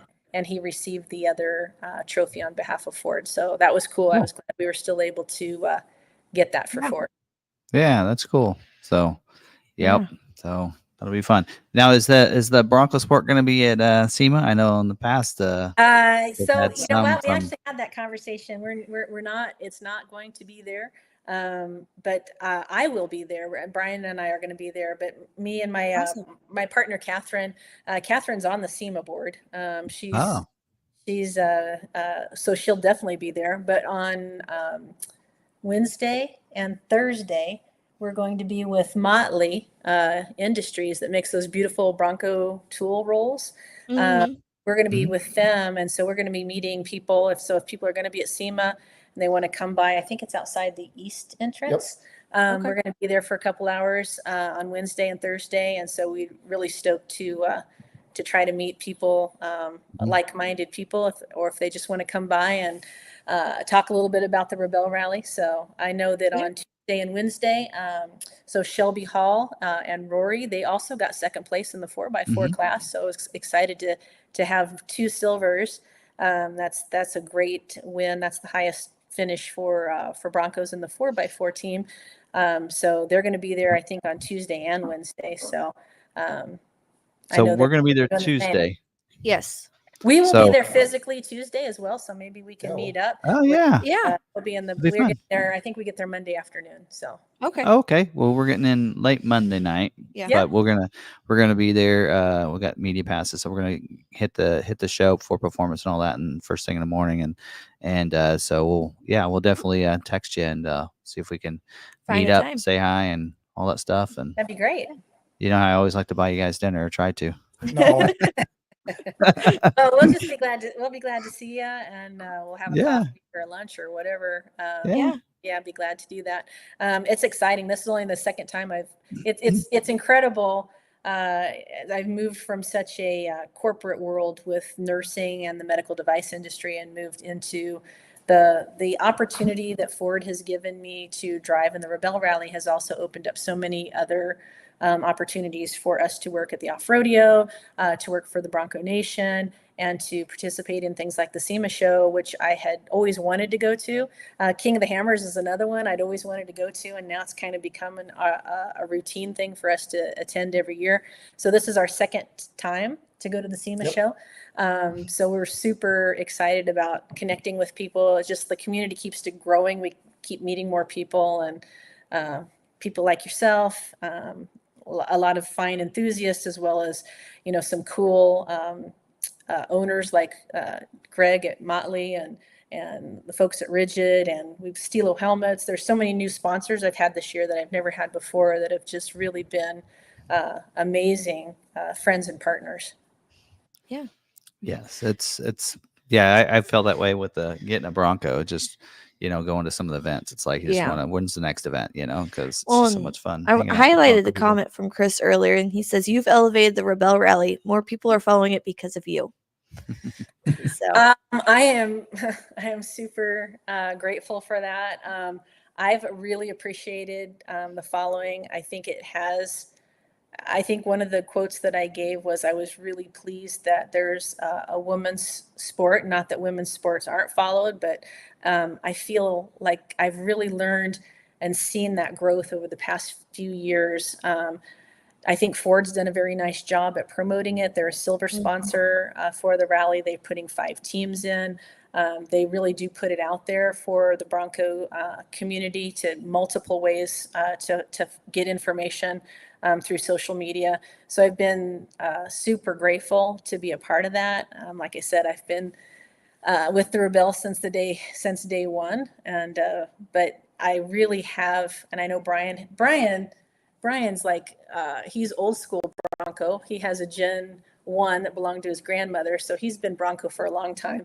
I've come from the 4-letter word over to the Bronco world, and I think the difference I've seen is that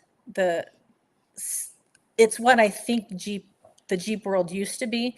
The community is so very strong and so very supportive, and I've seen so many cool stories. I mean, some of the folks have, like, recently they've taken their Broncos and they've gone in to help hurricane victims in North Carolina. I mean, I've just seen some amazing giving of themselves. So I think that's what makes the community such a really cool place. Not just the friendship and the camaraderie, but the service that people give to really help others. And I think that's what I've really appreciated about this, as well as just I appreciate everybody who's followed me and supported me, and the rest of the Ford Performance teams. And there's a ton of Bronco teams this year. I think 13 Bronco teams, 15 Ford teams in the rally this year, and a lot of them are what we call privateers, meaning that they raise their own money. And if you're not aware, it's $15,000 just to enter this event,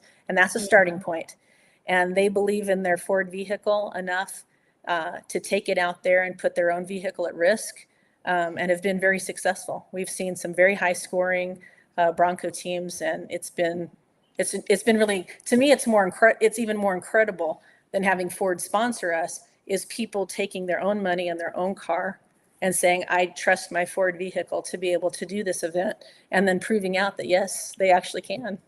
Yeah. Kristen Matlock and her partner were in Rookie of the Year in the 4x4 class. Yeah, Yeah. they had Four-door Bronco. yeah, they had the King of the Hammers version.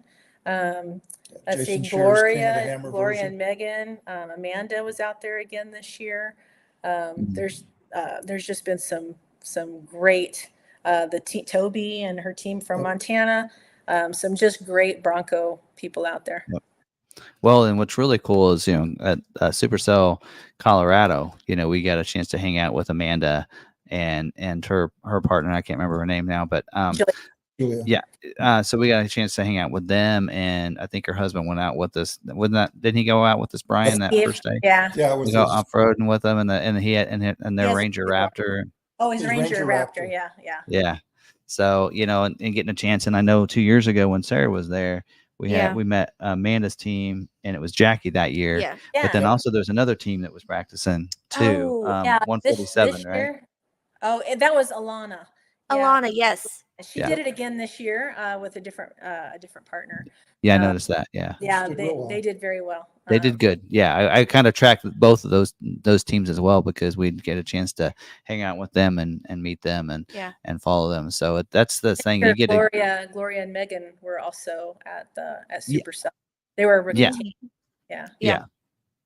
So I know I've been following Megan on that. I think was she there 2 years ago? Did you? I don't think I met Megan. But yeah, so that's pretty cool to be able to talk to people like that, and it's pretty cool what they can do and what these Broncos can do, Yeah. So well, I mean, one thing I'll put out there is that this is not something that I mean, any team, if you want to put the work in and you're committed, you're like thinking, gosh, I think I'd like to try the Rebelle Rally. I'd like to do it.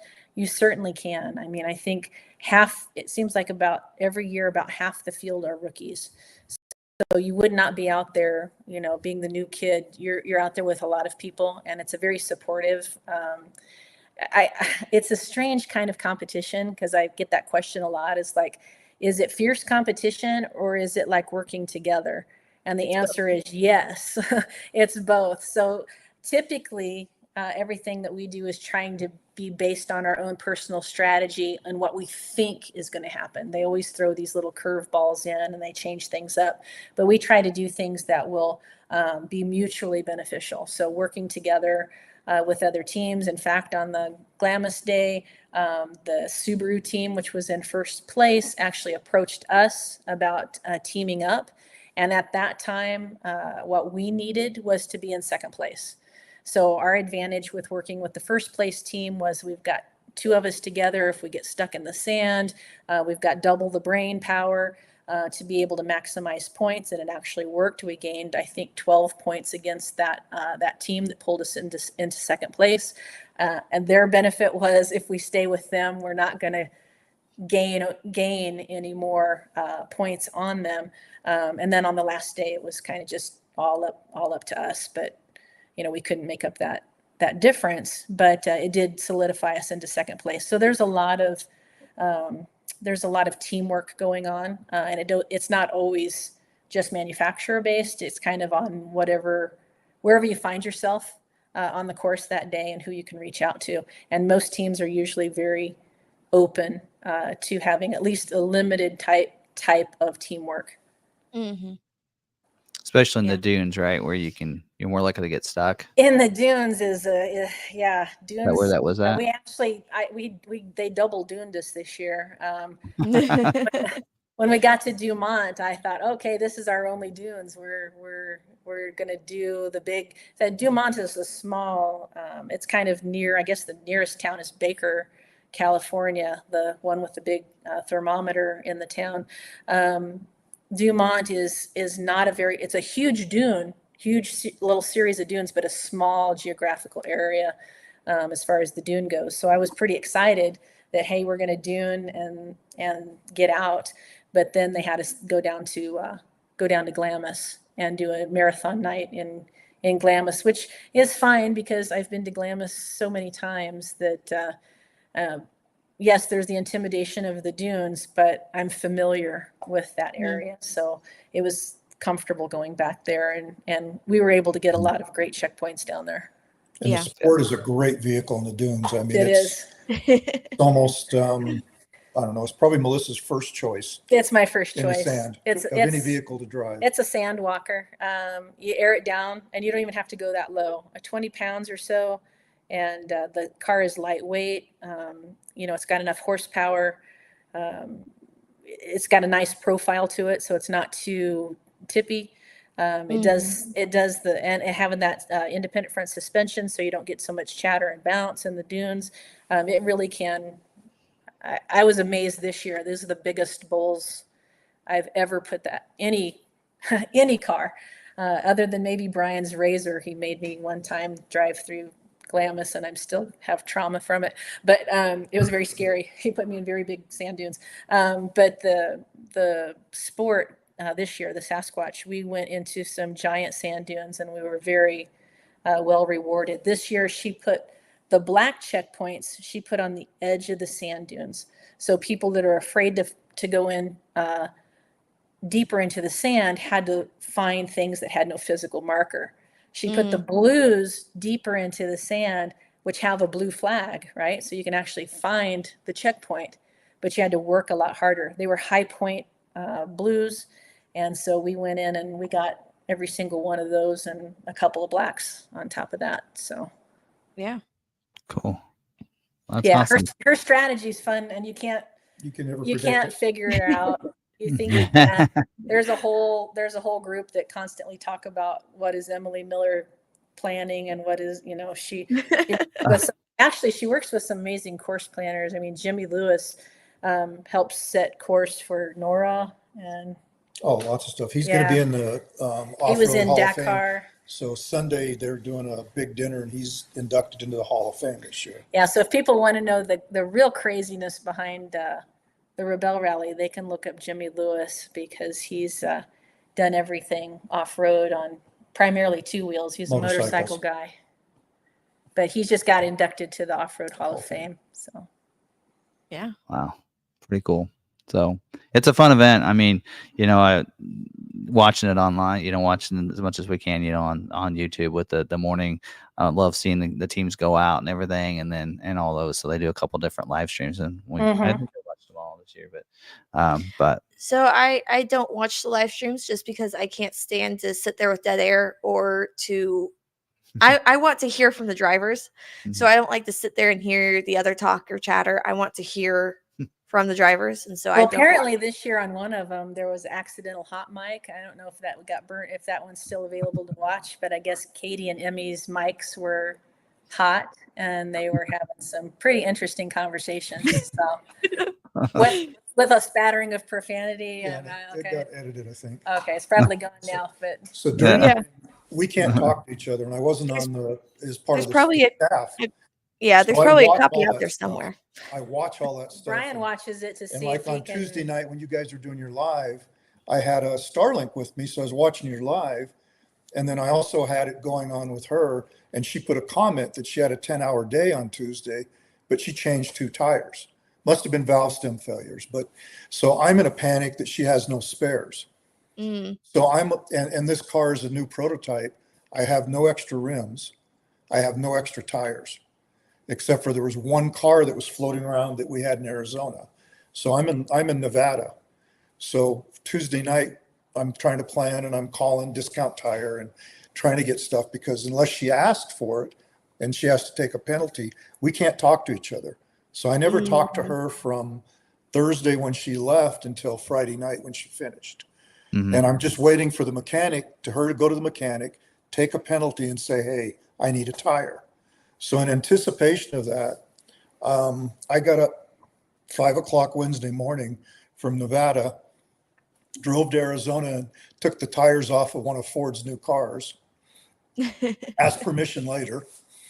And I was on the way out, and the mechanic called me and said that she needed an oil pan. So at 2 o'clock, I'm in Arizona, going to California, back to Arizona, then back out to California, and never talked to her. We never had any communication.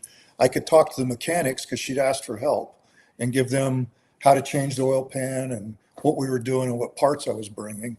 And then told them, And then I showed up at 11 o'clock in the middle of the desert and met them. I still can't didn't go get to to base see him. camp. Yeah, I I didn't get to can't go talk to to him base or see camp. him. So I met them 2 miles outside of base camp with all the parts. We took one of Ford's F-150R, one of the new R trucks. So I got to ride and drive with one of those. That was amazing, and delivered all the parts out to her, but she has to take a penalty. And then I took tires and wheels to her, but she had plugged the tires and kept them going.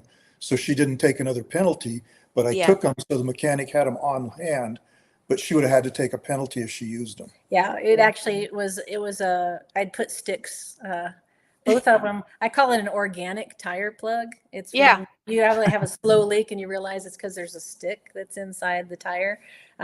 So once we got to mechanics that evening, and of course that was the interesting thing, is I told a whole story about everything, but they only picked out that one quote about how I had changed the 2 tires. But we in fact had found the stick in one, the larger, and we had already put a plug in that. So I had a perfectly good, well, the tire people don't agree with it because it was kind of at the edge of the sidewall, but for an off-roader, it was a perfectly plugged spare and ready to be used in case of an emergency, which we never did need for the rest of the event. I realized that if I just stay kind of on the track and quit trying to pass all the vehicles in a brushy wash, that my tires will probably last longer. It actually worked out good because I had taken off from Nevada, went to Arizona, took the tires and wheels off of a brand new car, and I took all 4 of them. It's like, might as well take them all. And I was heading out to California when the mechanic called and says, I need an oil pan. So I knew I could go back to Arizona and take the oil pan out of that one, because most of all the Ford people were out doing testing for Baja. So there was nobody really around to ask, but I'd found another one in California. So I've got my truck and camper with the Bronco on the trailer behind, 650 miles later that day, and away we went. But we never talked to each other. He never knew. All I'm doing is watching the live streams and any comments or anything I can see and trying to anticipate of something until the mechanic called me about 2:30. Yeah, if it, and even the mechanic was like, he keeps, he said he keeps a list of a few husbands, he says, that he can call to try to get things sourced. But, if Brian hadn't have been out there on his rally, if he'd have stayed over here in Grand Junction, we'd have never got the last 2 days in. I don't know when they would have got an oil pan. I think we'd have got the last day in, or maybe a day and a half, but I don't think there was any way we could have got an oil pan to us that same day, and able to get it on the car. And the Rebelle mechanics were incredible. I mean, 30 minutes from the time that the oil pan came to having oil in it and us firing up the engine, and for me to be able to park it, by that time it was midnight. I laid down in my tent at about 12:15, got about 5 hours of sleep, and we were good, and the car performed flawlessly for the next 2 days, no issues. Awesome. Yeah. It's crazy. I can't even get an oil change done in 30 minutes. The oil was already gone. Oh yeah, the oil was gone, so that half of it. Yeah, the oil. Yeah. Now, we did tell a story for anybody that watches it. I mean, we did tell a story about a desert tortoise, and the real reason why I said that and is that I actually was not driving the car at the time that the strike happened. My navigator had asked me to look over the maps while she could drive to the checkpoint. So I felt so badly for her because she was so traumatized that she had hit that. And I may have hit it too. I don't know. But she felt very accountable that she hadn't done, enough training and driving the car, and that it actually, that she had caused the break. Which everything, it all worked out and it all ended like it ended, but she was carrying a pretty big burden of responsibility. So I was trying to kind of make light of it, that there was a desert tortoise and, we swerved, and that's what caused the damage. And I know it's hard. That's why I say it's a wonderful car, but in that type of competition, it is a hard car to drive when you're driving alongside a Bronco Raptor or a Ranger Raptor or, you know, the Gladiator, all these very large, high clearance vehicles with low range, and you're, you know, 80 to 90% of the time you're on the very same course that they're on. So that's why I like it. And that's why I'm pleased that Ford lets me remain in that X-Cross class. It's the toughest of the two classes by far. Yeah. That's why there's only a small enough. That's why I say there's only a small number of cars in it, because a personally owned vehicle, the people that privateerly enter in the X-Cross class, which is usually very few, one or two. I don't even know if there was any truly privateer. Now, the team that won, Mountain Subi, it's her own car, but she got sponsorship, I think, this By year Subaru from and- Subaru of America. Suspension company. Yeah, so that she had, so it's a lot to put your own car in, because I think every car, other than maybe Mountain Subi, may have had some minor things, but the rest of the X-Cross classes had some, and the X-Cross class had some pretty major mechanical problems. And I think a lot of it was due to this course. The course this year was the longest course. It was extremely rugged, and they always had us short for time. We were always chasing to try to catch. The closing times were super tight, and compared to years past, I felt like more often we had to push the car to the very edge to try to meet that balance between, you know, keeping the car safe but still having the opportunity to score as many points as possible. So it was tough this year. Yeah. Now, I had heard that Amanda's air conditioning went out before they got there. How It did they failed do? before they got Before they there. even got They there. left Texas, and they would maybe Yep. drove 2 hours or something, and so they got to experience some really hot temperatures before the rally, even trying to get there, because they were Oh, in yeah. Las Vegas and places. Yeah. A lot of Super cars hot. did. On day 0, there was a Toyota truck that was an older truck that the motor blew up. Yeah. So some of the guys, I mean, I told Nick, you know, I can go get, I'm preference to Ford, but if anybody needs parts, I'm out within, you know, 3 or 4 hours. So, but another guy had called, and he actually ran down and got a motor and delivered it to him that night. And they made day 1 Yeah, Wow. the mechanic team spent the entire night swapping the motor out. swapped the motor out, and right, I mean, like 5 minutes Yep. before they were supposed to leave, that they fired Yep. the car up, and they were able to. They got a rebuilt motor from LCR. They had one on the shelf, and Yeah, it was So a the pretty. guy drove down. Luckily, it was a pretty common engine. You know, it wasn't anything Yeah. crazy, and they were able to source it. So but another guy drove down and Yeah. picked up the motor and delivered it to him. yeah, there's some really neat. So there's a lot of neat things. There's a And lot of neat things Nick and happening in his the group, he background. had 7 mechanics this year, but those Yeah. guys are amazing. Yeah. So did Amanda get it fixed before No. start? No, so Nope. she went the entire time without it? Yes. Yep. Oh Yep. my gosh. It wasn't Wow. as hot this year, though. Well, Yeah. it was. They were hot. I mean, I saw them a few times, and I think a couple. When we got to Glamis that evening, because we were going to marathon night, which after the sunset, it cooled down pretty nice. But I know that there was total chaos was down there with a couple of trailers, and I think they took Amanda and Julia into the air conditioning and let them sit in the air for about 30 minutes. There was no penalty or anything for that. Just the safety team, right? So there's also a whole team of around safety, with making sure that we're hydrated, just usually minor things, that we're hydrated. We have the nutrition, that we're thinking clearly, supporting minor things, minor injuries that people have. And so I think they evaluated them at that last checkpoint and chose to put them in the air conditioning for a while. But, you know, Amanda's a friend of mine, so checked in with her quite a bit, and they just had lots of Gatorade. They had an onboard refrigerator, so they kept, Good. I think they kept towels in the Yeah. refrigerator and swapped them out. So they Yeah. ended up, they survived it. Yeah. Yeah. I had And then wondered- that classic Bronco was out there again, right? The 60 Yeah. or 69. 69. Yeah. Yeah, I saw that team, They had some, they had, they a lot had of some mechanical issues. mechanical issues. Several times we saw that poor Bronco, but it is cool to see it out there. It's amazing that somebody, enter a, what is it? It's older than me, 50, there's a little older, 55-year-old, just a little older than me, 55-year-old truck out there competing. So Yeah. And I think they said that was a It was a family member that passed away. That Their owned it. dad. It was Their their dad. sister. It was Dad. their sisters. It was Okay. their Yeah, dad. yeah. So after he passed away, they put a motor in it. And the first year they brought it out, they had a lot of issues. They just threw the motor in and the pulleys weren't aligned. So every day they were going through a fan belt.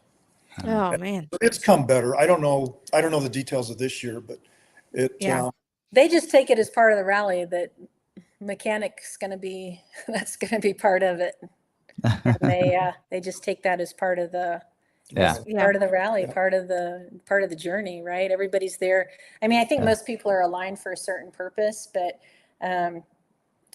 I think what the Rebelle Rally does is compared to some competitions, and anybody who's done like any type of like an endurance competition, something that really tests who you are, tests your resilience by like a marathon runner or things like that. So because you're doing it for you're out there for so many days and you're sleeping in a tent and you're being exposed to the elements and you have to take care of your vehicle and the days are extremely long, and there's so many challenges that you're constantly being bombarded with. I think it tests a lot of people. They learn a lot about themselves that maybe they didn't know. And I think that's what we tend to see every year is people who will say, that was great. I'm glad I did that. That's my one and done. I'll put that in my list and that's something I'll think about. And yes, I got to do the Rebelle Rally. And that's probably like 80%, 90% of people are like, yeah, that was great. I'm glad I did that. Or maybe I'm not glad I did that now, but later it's called fun level 2. It's when you hate it at the moment, but later it's a great story. Have that, to be able to fall back on.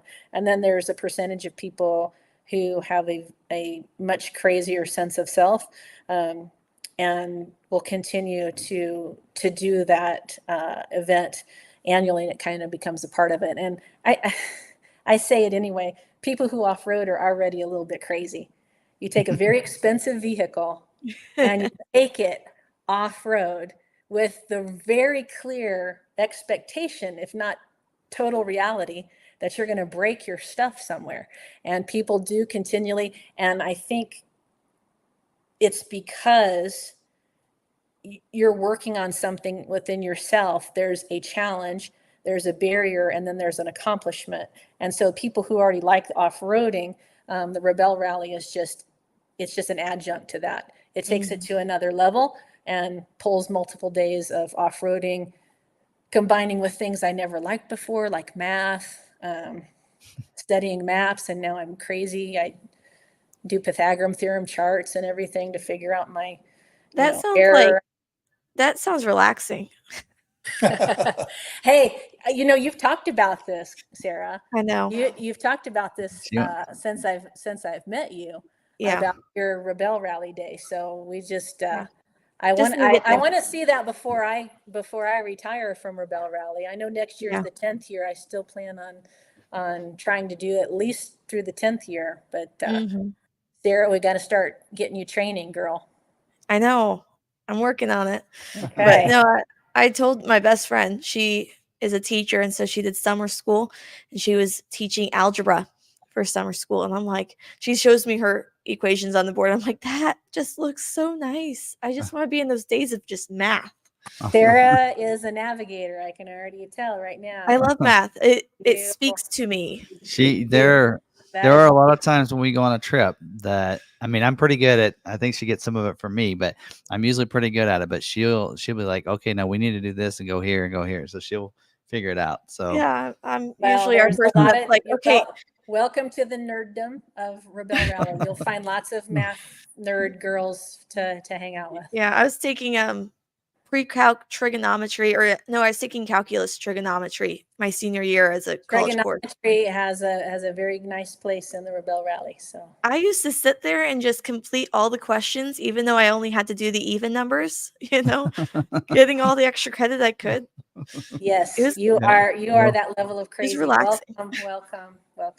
Well, I don't know if you guys were there when Barb flew into Denver airport. I had to go pick her up. Well, she got a little lost in there. And so I just called Sarah. I said, get on the phone with your mom and figure out where she's at and where she needs to go. Cause you always do this. So. Yeah. So like, I literally was sitting there and I called her. I'm like, okay, So what do you see around you? She's like, bag claim number. And I'm like, okay, so you're here. You need to go up a floor and over, and then you should be good. You should be in the spot. Just stay there. It's just like, okay, I think I got it. So it's, I don't know. It wasn't probably a map like you guys use. No, but still. Hey, maps can be directions just anything, make right? sense. I mean, you can draw a map in the dirt. So, Although I don't get northeast, like I get that confused, and I only know my directions in town because I know where South School is at. So I know that's the south side of Well, town. that's why they give you a compass there. Yeah, we work with the compass, and so you get comfortable with it. And even the little, even in the Bronco Sport, down in the bottom there, when I'm turning a direction, it tells me northeast, northwest, and those are little things that just kind of like, oh yeah, we're kind of heading in the They didn't tape over that for you? Those are allowed. The very basic compass, the little rotational, not that gives you degrees, but the ones that just say north, northwest, southeast, and those are allowed. Those are allowed within the rules. Yeah. So how did things go with your navigation? Because we know Bronco Sport comes standard with the nav.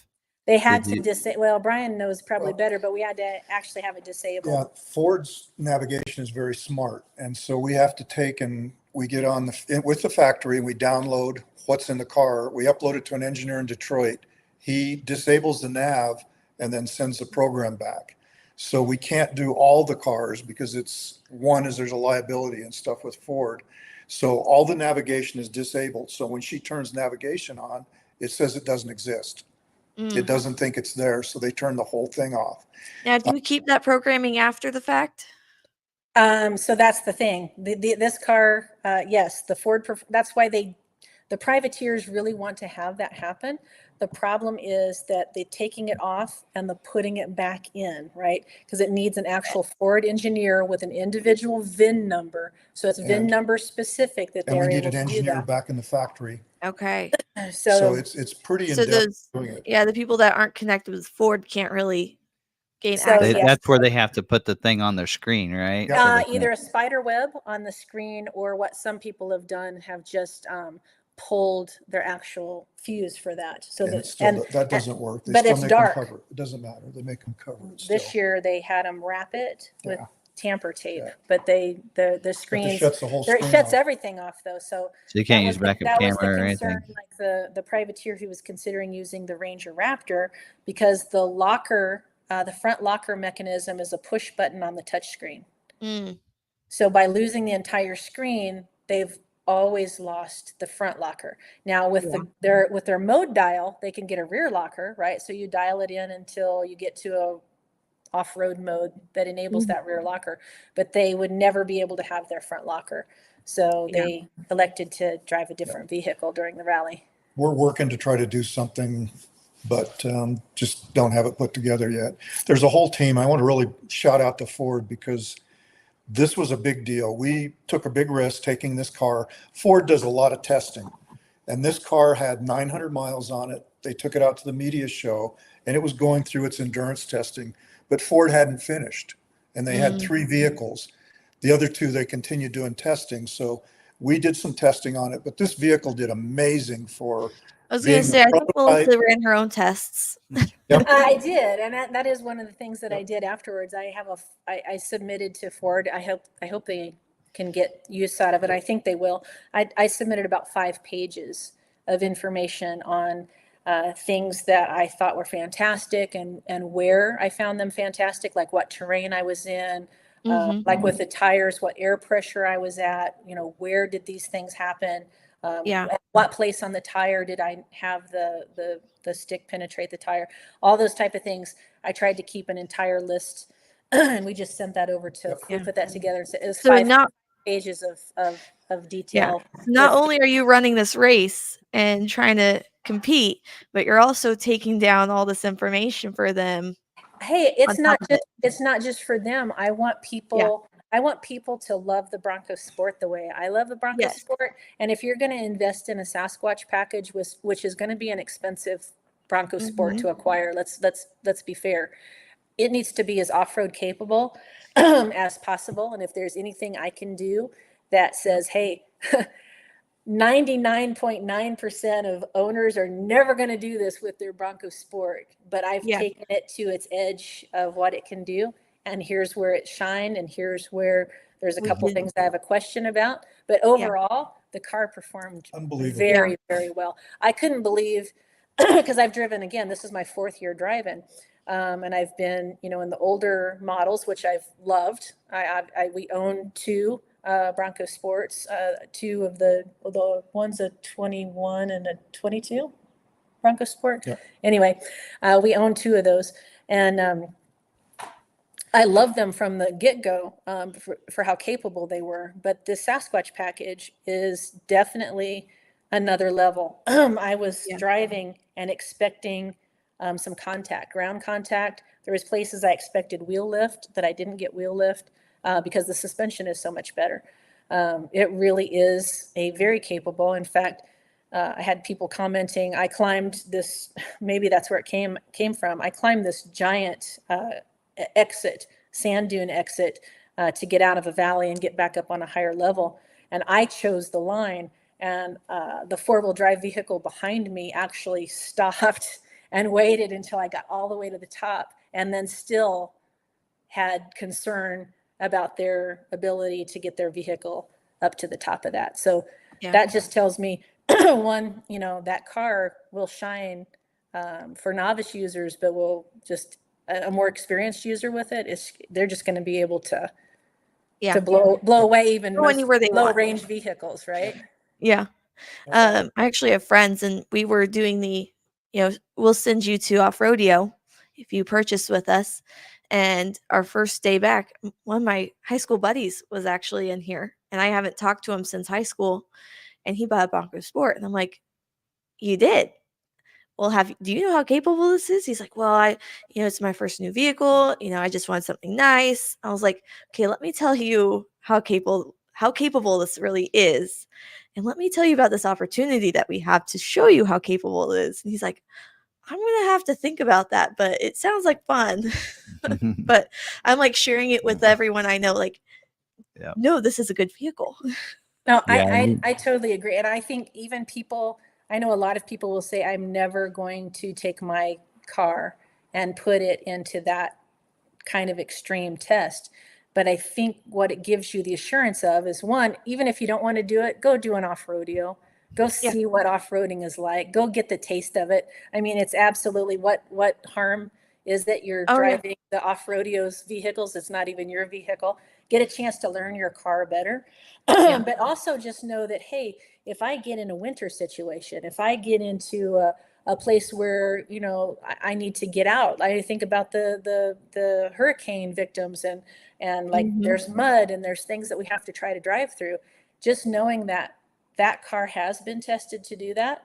And if you have gotten some of the experience from driving in an off-rodeo situation, how much safer you're going to be with your family and knowing that car. And if you get in that type of situation, knowing that you can get yourself out safely. I mean, those are the things that I think are critical about things like the off-rodeo, is learning your car, even if you never intend on using that, having those skills. So if you get an emergency, you can get yourself out.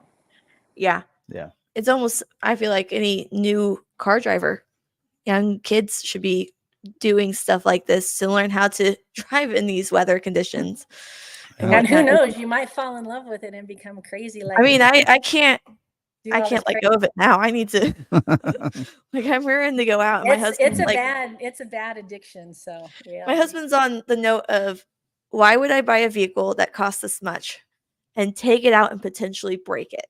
Why would I do that? And I'm like, well, if you have to ask the question, then you're not you get to see sights that you wouldn't normally get to see, because it's I don't know, it's there.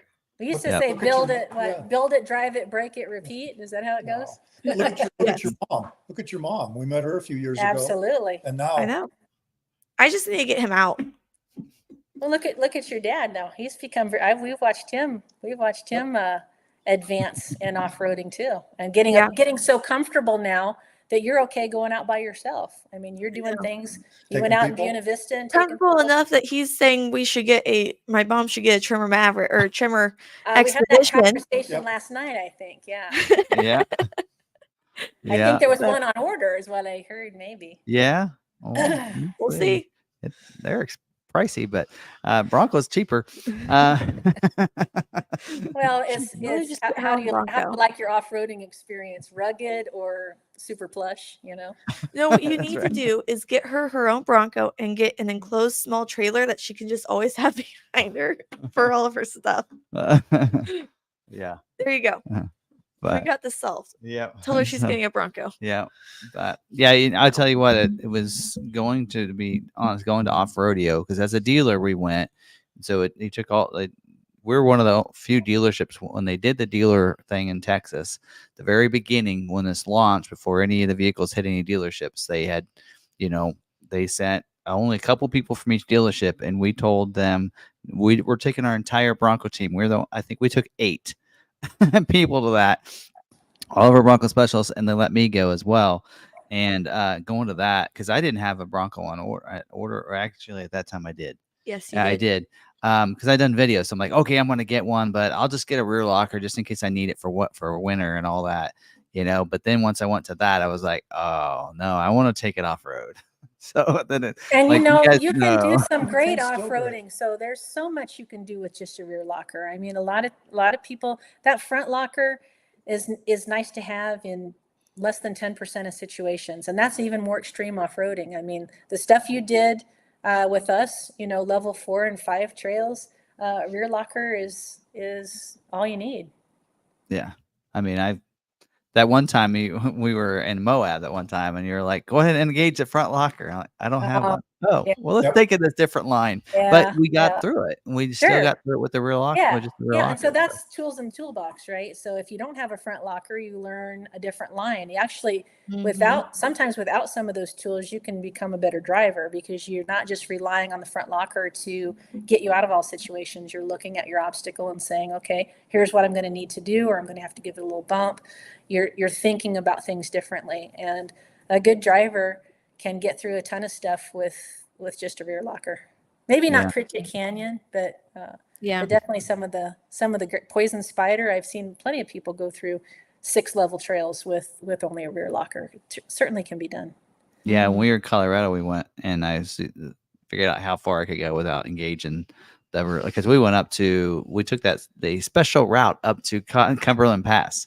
And I was like, well, I don't really even think I engaged the rear locker. With Brian, does Brian take you on some of those I weird? gave him some directions. He gave me some directions. Yeah. And then we got the guy at the top said we were in an area we weren't supposed to be. And I'm like, no, we're on public land. We were good. Okay. So, but yeah, we went up. Yeah. And it was the views going that way. It was just incredible. But, also, there are some people that, I think that this is skills that you learn at off rodeo. Like we went out with Brian that first day, cross mountain. And I'm like, well, here's when we need to start doing this. And there, Brian's saying the same thing. And I know when we did we've done some half days because I've hit every location now. New Hampshire, and we were up there, and they're like, okay, so now we're going to be turning on this. We're like, it's already on. Yeah. And then you're like, I think they have a front camera. Oh yeah, right here. And then 20 minutes later, okay, now we're going to turn on the front camera. Been on for 20 minutes. Yeah. So, yeah. but, yeah. And that's that's the cool thing I think about your dealership, by sending people to the off rodeo. I mean, what you're selling is a passion product. And I think it's harder to sell a product like that if you don't have the passion yourself, right? If you don't understand what the vehicle can do and why somebody would want to own it. Not to say it's impossible, but it's a lot easier when you've done it and you can say, this is so cool. Yeah. You're going to love this. I did this and I did that. And it makes it, it's a more personable experience, gives more confidence to that person that they're making the right investment. And so I think I think our favorite salesman who sells Bronco and has the most, he has the best, his customers always rave about him when it comes to Bronco. They know him.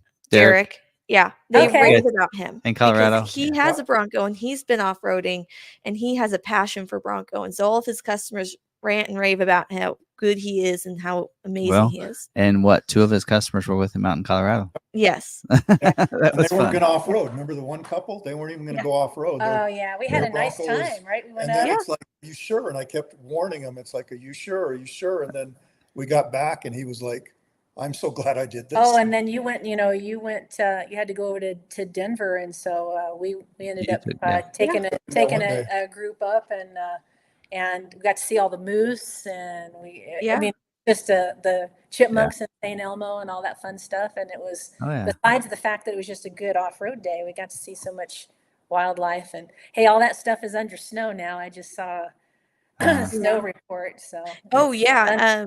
We had someone call in from Colorado and said that he has 2 inches of snow. Denver's slated for 2 feet of snow. Cottonwood Pass is open, but there's probably a Not foot much longer. of snow all around it. They've plowed it, but that makes the trails virtually, Tin Cup and all those are It'll be virtually closed. closed. Cottonwood Pass Yeah. will be closed next week. So closed for the winter. See you So then. are there I just thinking about that. Are there people that actually live year round around Taylor Park and area like that? Can they not get Yeah. in Oh, and yeah. out? Yes. Yep. Yeah. Can they, so if those roads are closed, are they not able to get in or out? They gotta, They come in and out from Gunnison and they come up through the canyon. They have a route And that they is plow- plowed. They plow the road up to Taylor Pass store. And then they come up the road about 3 miles and that's as far as they plow, not all the way to Tin Cup.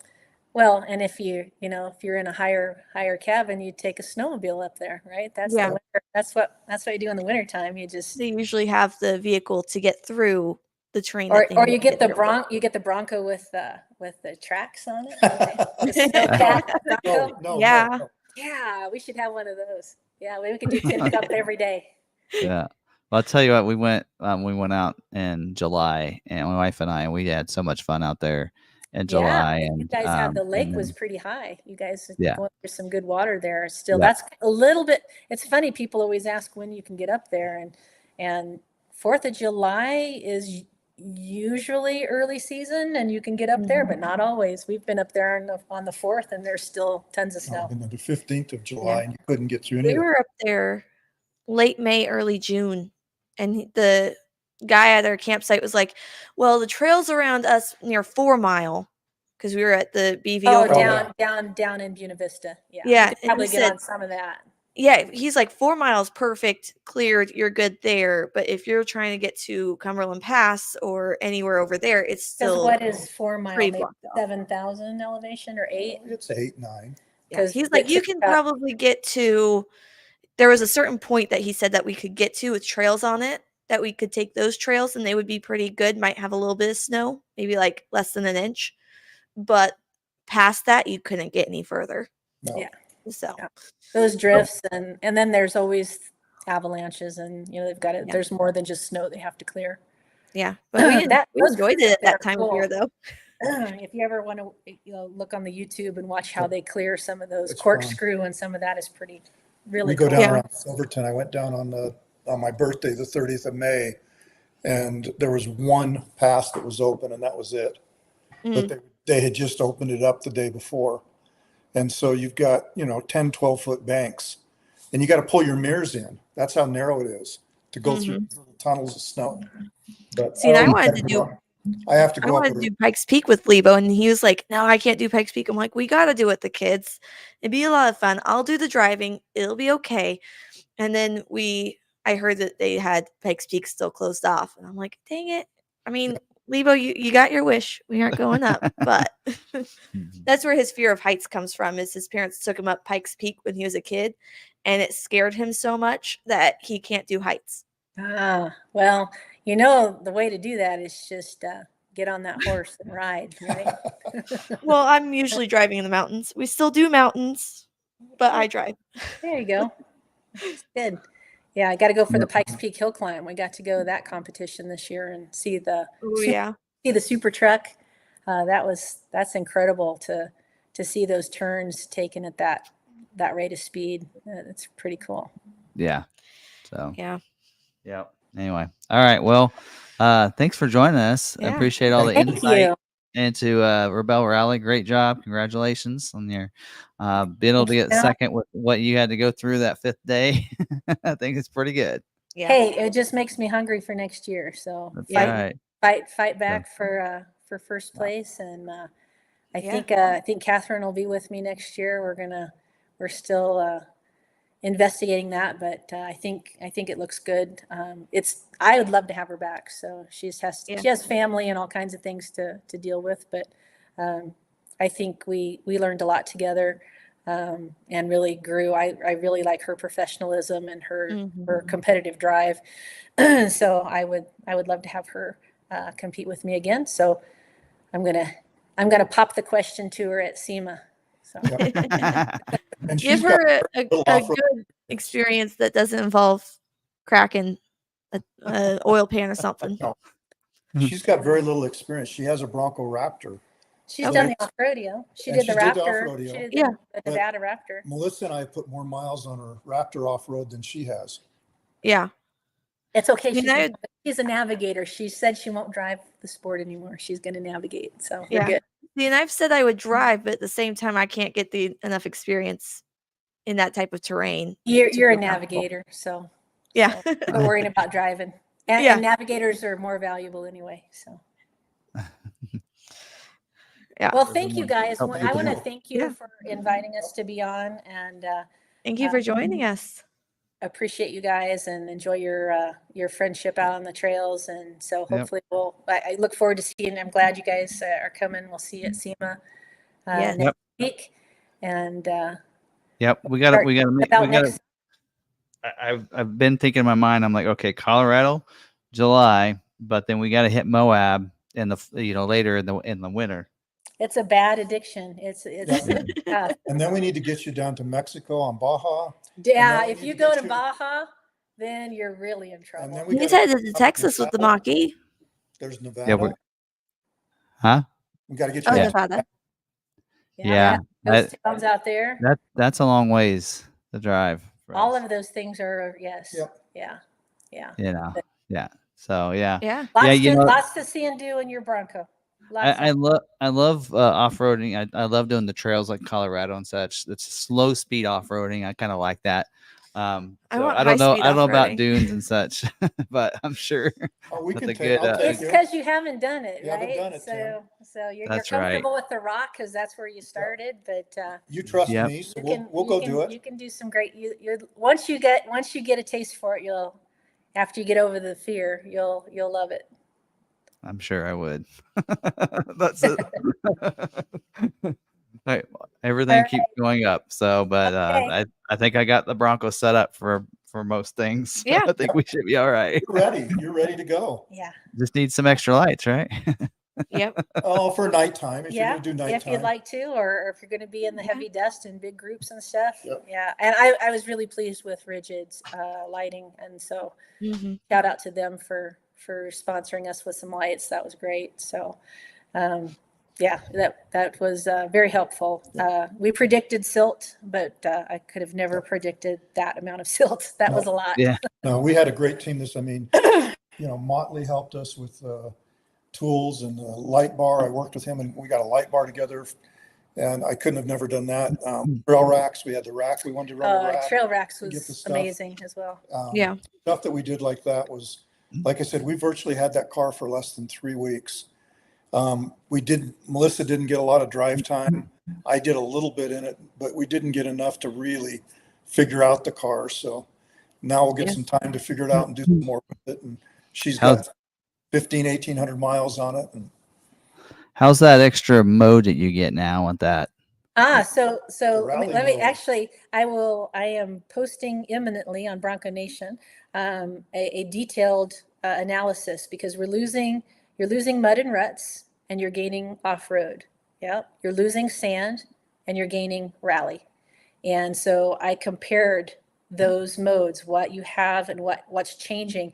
And I think the incredible thing about off-road, they've had so much advancement in the software for how it learns and it's just, it senses pretty much what's going on in the surroundings with you. So the off-road mode is really nice. One of the cool things I think about it over the mud and ruts mode is that it delivers more of that upfront, kind of that what we'd call low end torque. It's not necessarily that, but it gives you more of that upfront to get you started. Like if you're trying to climb a ledge or a rock, the rally mode is like a high speed sand.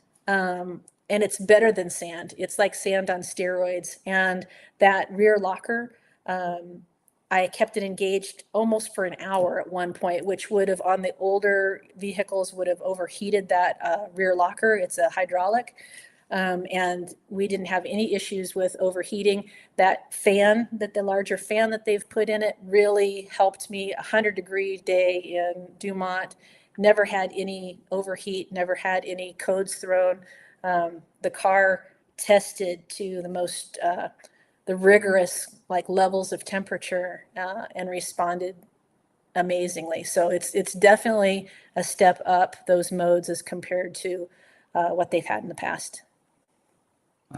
Pretty cool. But look, I'm ready to. I'll post tomorrow. I was going to post it today, but it's. Sorry, I didn't want to ruin all of it and put it on here. Well, there's only 30 people in here, so you're good. Like if anybody's still watching, it'll be on Bronco Nation tomorrow in the sport area. And here in the next month or two, after we've got some more time on the car, maybe do another one if you want to on the Sasquatch Bronco. And there's so many neat things. It's not just it's more than just a refresh. They've done some amazing things. We're still talking with the engineers in Mexico and Detroit and tweaking some stuff, but it's an amazing vehicle, and they've made some big changes. I got an idea. Okay. And that is that we come to you and you don't just tell us, but show us. Come on. Okay. How about that? I like that idea. Come out. I really You're do. just can looking go- for a reason to come to Moab, Tim. We can go and we can film it and you can just show us. Yes. Okay. Right? Yeah. I mean, Well, time in the seat, if you let us. So you're going to be able to keep driving that Bronco Sport for a little while. So here's the thing. It's going to have to probably be in December because the way the insurance goes, they need to put for the Baja units. So Baja's coming up. So they're putting that. So they've asked us to not drive these units for November during the Baja so they can put other people on the insurance to drive the Baja trucks. But back in December, we'll get everything turned on, and we'll talk to Ford and we'll set up a test time, and you guys come out and we'll do it. We'll do it. Yeah. We want to level. We only racing. have 2 seats, so somebody has to follow in a Bronco. We'll get the seats back in it. I got the seats in the garage. Okay. Level Racing does our insurance because we can't afford it and couldn't do it. And without Level Racing, we wouldn't be able to do a lot of this stuff because we have to have $12 million, two $6 million policies, and we just can't get it. So Level Racing. Oh, look, you got your sticker from Awesome. Buena Vista. Yep. Yeah. Mine's up on my board. Nice. Shout out to Brad Lovell and Roger Lovell. I mean, without them, we wouldn't be able to do a lot of this. So I'll be Yeah. on one a of huge those. community. And they'll be they're going to Baja, so They're in the DR. they'll be racing here so I'm going to have an article up on that soon too, just on who's going to be in what. So Bailey Campbell was out there for the rally in her, she had a Bronco Raptor, but she has there's Raptor Ranger. Ranger Raptor. Oh, Ranger sorry, Raptor. Ranger Raptor. I was already thinking about the next car, but they have a Baja unit that got revealed, and so she'll be one of the drivers in the Ranger Raptor, The Baja the Baja Ranger Raptor. version. So we'll see how that performs this year. That'll Yeah. be new. Big So excitement. how do you think the Trimmer Maverick would fare? I was going Good. to. in Rebelle. the Rebelle Rally. Good. Yeah, I would just say whoever's going to be driving that, we should just spend some time in the different terrains and learn how. Can it do it? Absolutely, it can perform, but just learning how to not overdrive it to the point where you damage it. So our friend that asked that is ML Culpepper. He's actually a rally racer. And drives there's the stock question. Trimmer Maverick. Yes, it would do fine because in reality it's similar to the Bronco Sport Badlands, right? It's Yes. as far as ground clearance and some of those things go, it's a similar platform. I think there would be, now remind me on the Maverick trimmer, I know it's all-wheel drive. Do they have is there a rear locker on the trimmer with the Maverick? Yeah. Yes. So yeah, I think that would do very well. Yeah, anybody that wants to put one in, I just would open up if you want to come and do some testing out here. We've got the good driving out here in the desert, and we can put it through its paces. Because when he had one, I was like, hey, you should sponsor me. Let me drive your Maverick and Rebelle. It'd be real similar to your Badlands that you had last year. Very similar. Yeah, and one of the I'd say things you might want to do, if you're not as concerned with the bone stock category, which we are concerned because Ford, that's important to Ford to show that they can win in a stock vehicle. But one of the things maybe to look at with the Maverick is just looking at like some underbody skid plate protection in some key places. And maybe putting the Sasquatch, Bronco Badlands Sasquatch shocks on the tremor. He's already going there. He can help. Well, and Come I've get a seen hold of lists us. We being can put tell him. on. So Now It's they a Maverick up- Sasquatch. Is that what we're creating here? yes, Okay. well, now they did upgrade this for 25. did. So Did they? 25 they did. I was gonna look it up. We actually did. We were at the reveal for that, and they had it there, and they've added. It has the same trail control and trail turn assist maybe. Oh, Yeah, let me get down to it. And one pedal probably. one pedal. That's The one what's pedal, new. yes. Yeah, that's Yes. what's new in the Sasquatch for pedal. the I don't think they did the shocks, and I don't think they did the update on the RDU unit, but I could be wrong. I think you're right. But if it has the Off-road tune suspension, front and rear. It just says does the it have Tremor the Bill logo Speed? on the rear. Yeah, so it's not the upgraded. But you know what? shock like you get. That's what we've had for years in the It's done Bronco great. Sport Badlands, and it's done amazing. And it gets the off-road mode, so it doesn't have it doesn't have a rally mode. That's okay, No. but off-road But- mode is It's a a great great mode. Yep. so Yeah. And is there rock crawl? no. Okay. It's okay. I mean, what the thing would be is, you want to drive it in the terrains, similar terrains, and you want to test it. And I think that's true with anybody who races or competes off-road is you want to try to put the car in that situation before you're in a competitive situation, because your tendency is to overdrive because you're trying to get there quickly. quicker. So you need to train to know what is the most I can push this vehicle to, safely. Because if you're not gonna, if it doesn't make it through the competition for 8 days, there's no use. There's no use to it. But I think the Maverick Tremor. In fact, at one point there was a discussion about putting a Maverick in a Maverick Tremor in the. It was in conversation. It ended up not happening, but I think Ford was interested at one point. Well, when they had the Ranger Raptor, when that came out, if they had, and people have asked about a Maverick Raptor, I don't think they'll ever do that.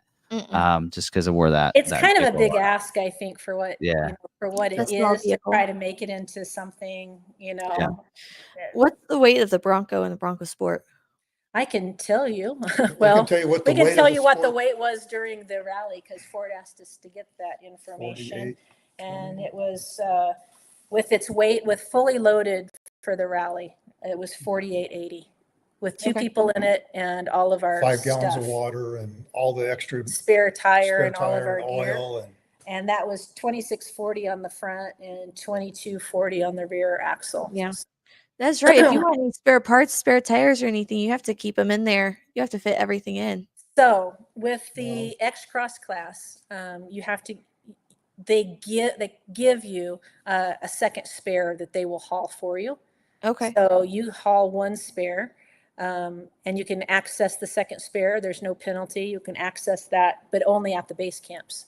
Yeah. So I had one spare in the car, needed to access the second one, which they got me when I got to the mechanics. And then you keep everything part-wise that you feel like you're going to need. You can also give up to 2 totes to the rally. It's additional charge, but you give to the rally to carry, and you can put, we had tie rod ends and alternator. We had all kinds of stuff that we didn't anticipate needing Well, we should have had an oil pan, but we didn't think about That's what I was that. gonna say. Can you add an oil Thanks. pan? Yeah, thanks. That's the afterwards is always 20/20 vision, right? So Yeah. we had an oil pan. He Yeah. says it's 4,000 for Maverick. Yeah, With and that's similar. I mean, think about it. We had 2 people in all of our gear, That's so all that the gear, 880 pounds is probably I mean, that's a that's jack. probably where we're at. That's an extra spare tire. That's yeah. a gallon So of you're ammo. looking at a similar weight level. Oh, I yeah. think it'd be very similar. Yeah. Absolutely. I think Yep. the Sport only is near 4,000, Yeah. right? Yeah, 3,900 or something. I can't remember. We try to keep it light, but yeah, there's probably with 2 people and all the gear. Yeah. We had 800 pounds. You could see that it was the back end was squatting just a bit. little bit. Yeah, Mhm. you could tell it had a load. We had that. Well, and the Maverick's gonna have, you have the bed. You have limited room unless you get a bed topper that elevates that room for you. Yeah, which you So there's definitely something to think could. about. You'd be You know, fine. and having some weight in that truck bed is going to be helpful anyway, right? Yes. So, Yeah. Yeah. Yeah. You take the back seat out of it. And yeah, I that's what noticed. we do. Oh, We there's an clear up- idea. We clear Take up the all back that seat crap. out. I've Yeah, actually our- seen that. Our 2-seaters when we go on rally, because Yeah. we remove and we create all that space. It also, where those rails are, Brian attaches some bolts and things, so we have like ability to Tie-downs. tie down to those areas real easily. Yeah. I've actually seen people take the Maverick seats out and put a flat board back there, and then they put like things back there, so you could take the seats out. And oh yeah, they're Oh, easy, yeah. real easy. Yeah. Yeah, I mean, I think in theory, in the Maverick, you'd probably have better storage Yep. space than you would have in the Sport, right? Because you have that Probably. bed that can be Yep. organized a little differently. yeah, Flex bed. That's what they Put call the it. topper on and load it up, man. yeah, you got lots of room in that. Yeah. So, all right. Well, we'll keep We're that. almost in. We'll talk at SEMA about a plan and a time that we can come About out some and Bronco Sport testing in Sure. December. Yeah. yes, we can do some testing. Yeah. If I come with you, I might need to bring a child. So we'll have to do so. We'll have to figure. We'll We'll have have to to plan see. this. We'll talk about Yeah. that. So Sounds good. don't want to get in the way of any kind of media drives, but I don't get invited to those yet. But yeah. Well, safe travel, you guys. Yeah. And we'll see you All next right. You do. And Week thanks from for today. everybody who tuned in. Hey, Bronco Sport for the win is our Instagram. And Yes, go if check 'em anybody out. wants to follow us or reach out if anybody's interested in the rally and wants to know more, I love talking about it. So please feel free to contact Yep. us. Well, we appreciate you being not only just an ambassador for off-roading in general, as well as for Bronco and the Rebelle Rally and everything. So, and thanks for becoming. I mean, I feel like we're really good friends. We are. All the different events we've been to, and Yeah. so Yeah. So thank you for coming on. So, Yeah, we love it. all right. All right. And Well, we'll get see you that. in SEMA, and we're gonna we're gonna cut you off here on this, Okay. and we're gonna wrap things I up. know, So, blame you. It's getting to that time. 10 Yeah. o'clock. it's 10 Okay. o'clock here.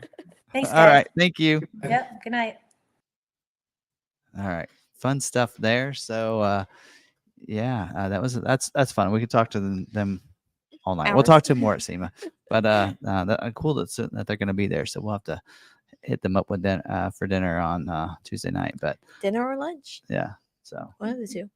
So anyway, that'll be a blast. So we were going to do some recalls. There are some recalls that I didn't cover. There aren't that many people left in here. Most of the recalls aren't on like some of the major. So I call the major vehicles. The vehicles that most people are always in here for, like Bronco or anything. Medium duty truck. The older 1.0 liter EcoBoost engine, which are really not making anymore. There is one on 24 Expedition though with the Pro Trailer backup assist. So which actually that's come up on another vehicle having some issues with and a lot of these are actually advanced dealer notices. So we'll get into, in fact, almost all these are advanced dealer notices, which means that we'll get the official notice and then we'll cover it then. Because most of these, that's what they are just advanced notices. So, which dealer gets those advanced notices before they send them out. So I don't think we'll cover these recalls. Yeah, this one's a except for that one. So anyway, yeah, the rest of it is advanced dealer notices. So we'll cover those when they become official. We'll hold on to those so we don't forget to cover them. But yeah, so see anything else before we wrap it up? I don't think so. All right. Well, hope you guys enjoyed this. I enjoyed talking to them and talking off-roading and everything. Of course, you guys know I like Bronco stuff and everything. So, Yeah. all right. If nothing else, don't forget next week we'll probably pre-record something. Maybe we could do something with them again next week. We'll see. At SEMA. Anyway, so we might have some fun. We'll try to hopefully come up with At least a short. yeah, at least some video stuff. But yeah, we'll hopefully maybe Bronco news is released and we'll have talk Bronco stuff next week. And don't forget it'll be pre-recorded, but it'll still be live for you, so you can jump in, chat with your friends you guys have created every week in here, and still be able to have those conversations next week during the premiere video. And then yeah, so we'll see you next time on that. Still member live this Friday for those that are members, so we'll see you guys Friday afternoon. Yeah. Anything else? I don't think so. I think that's it. Yeah. All right, well, thanks guys. And let's get this ready up here. All right, so thanks for joining us tonight, and hope you guys had a great stream and have a great week. Until the next one, stay positive, be kind to one another, And be kind to yourself. We'll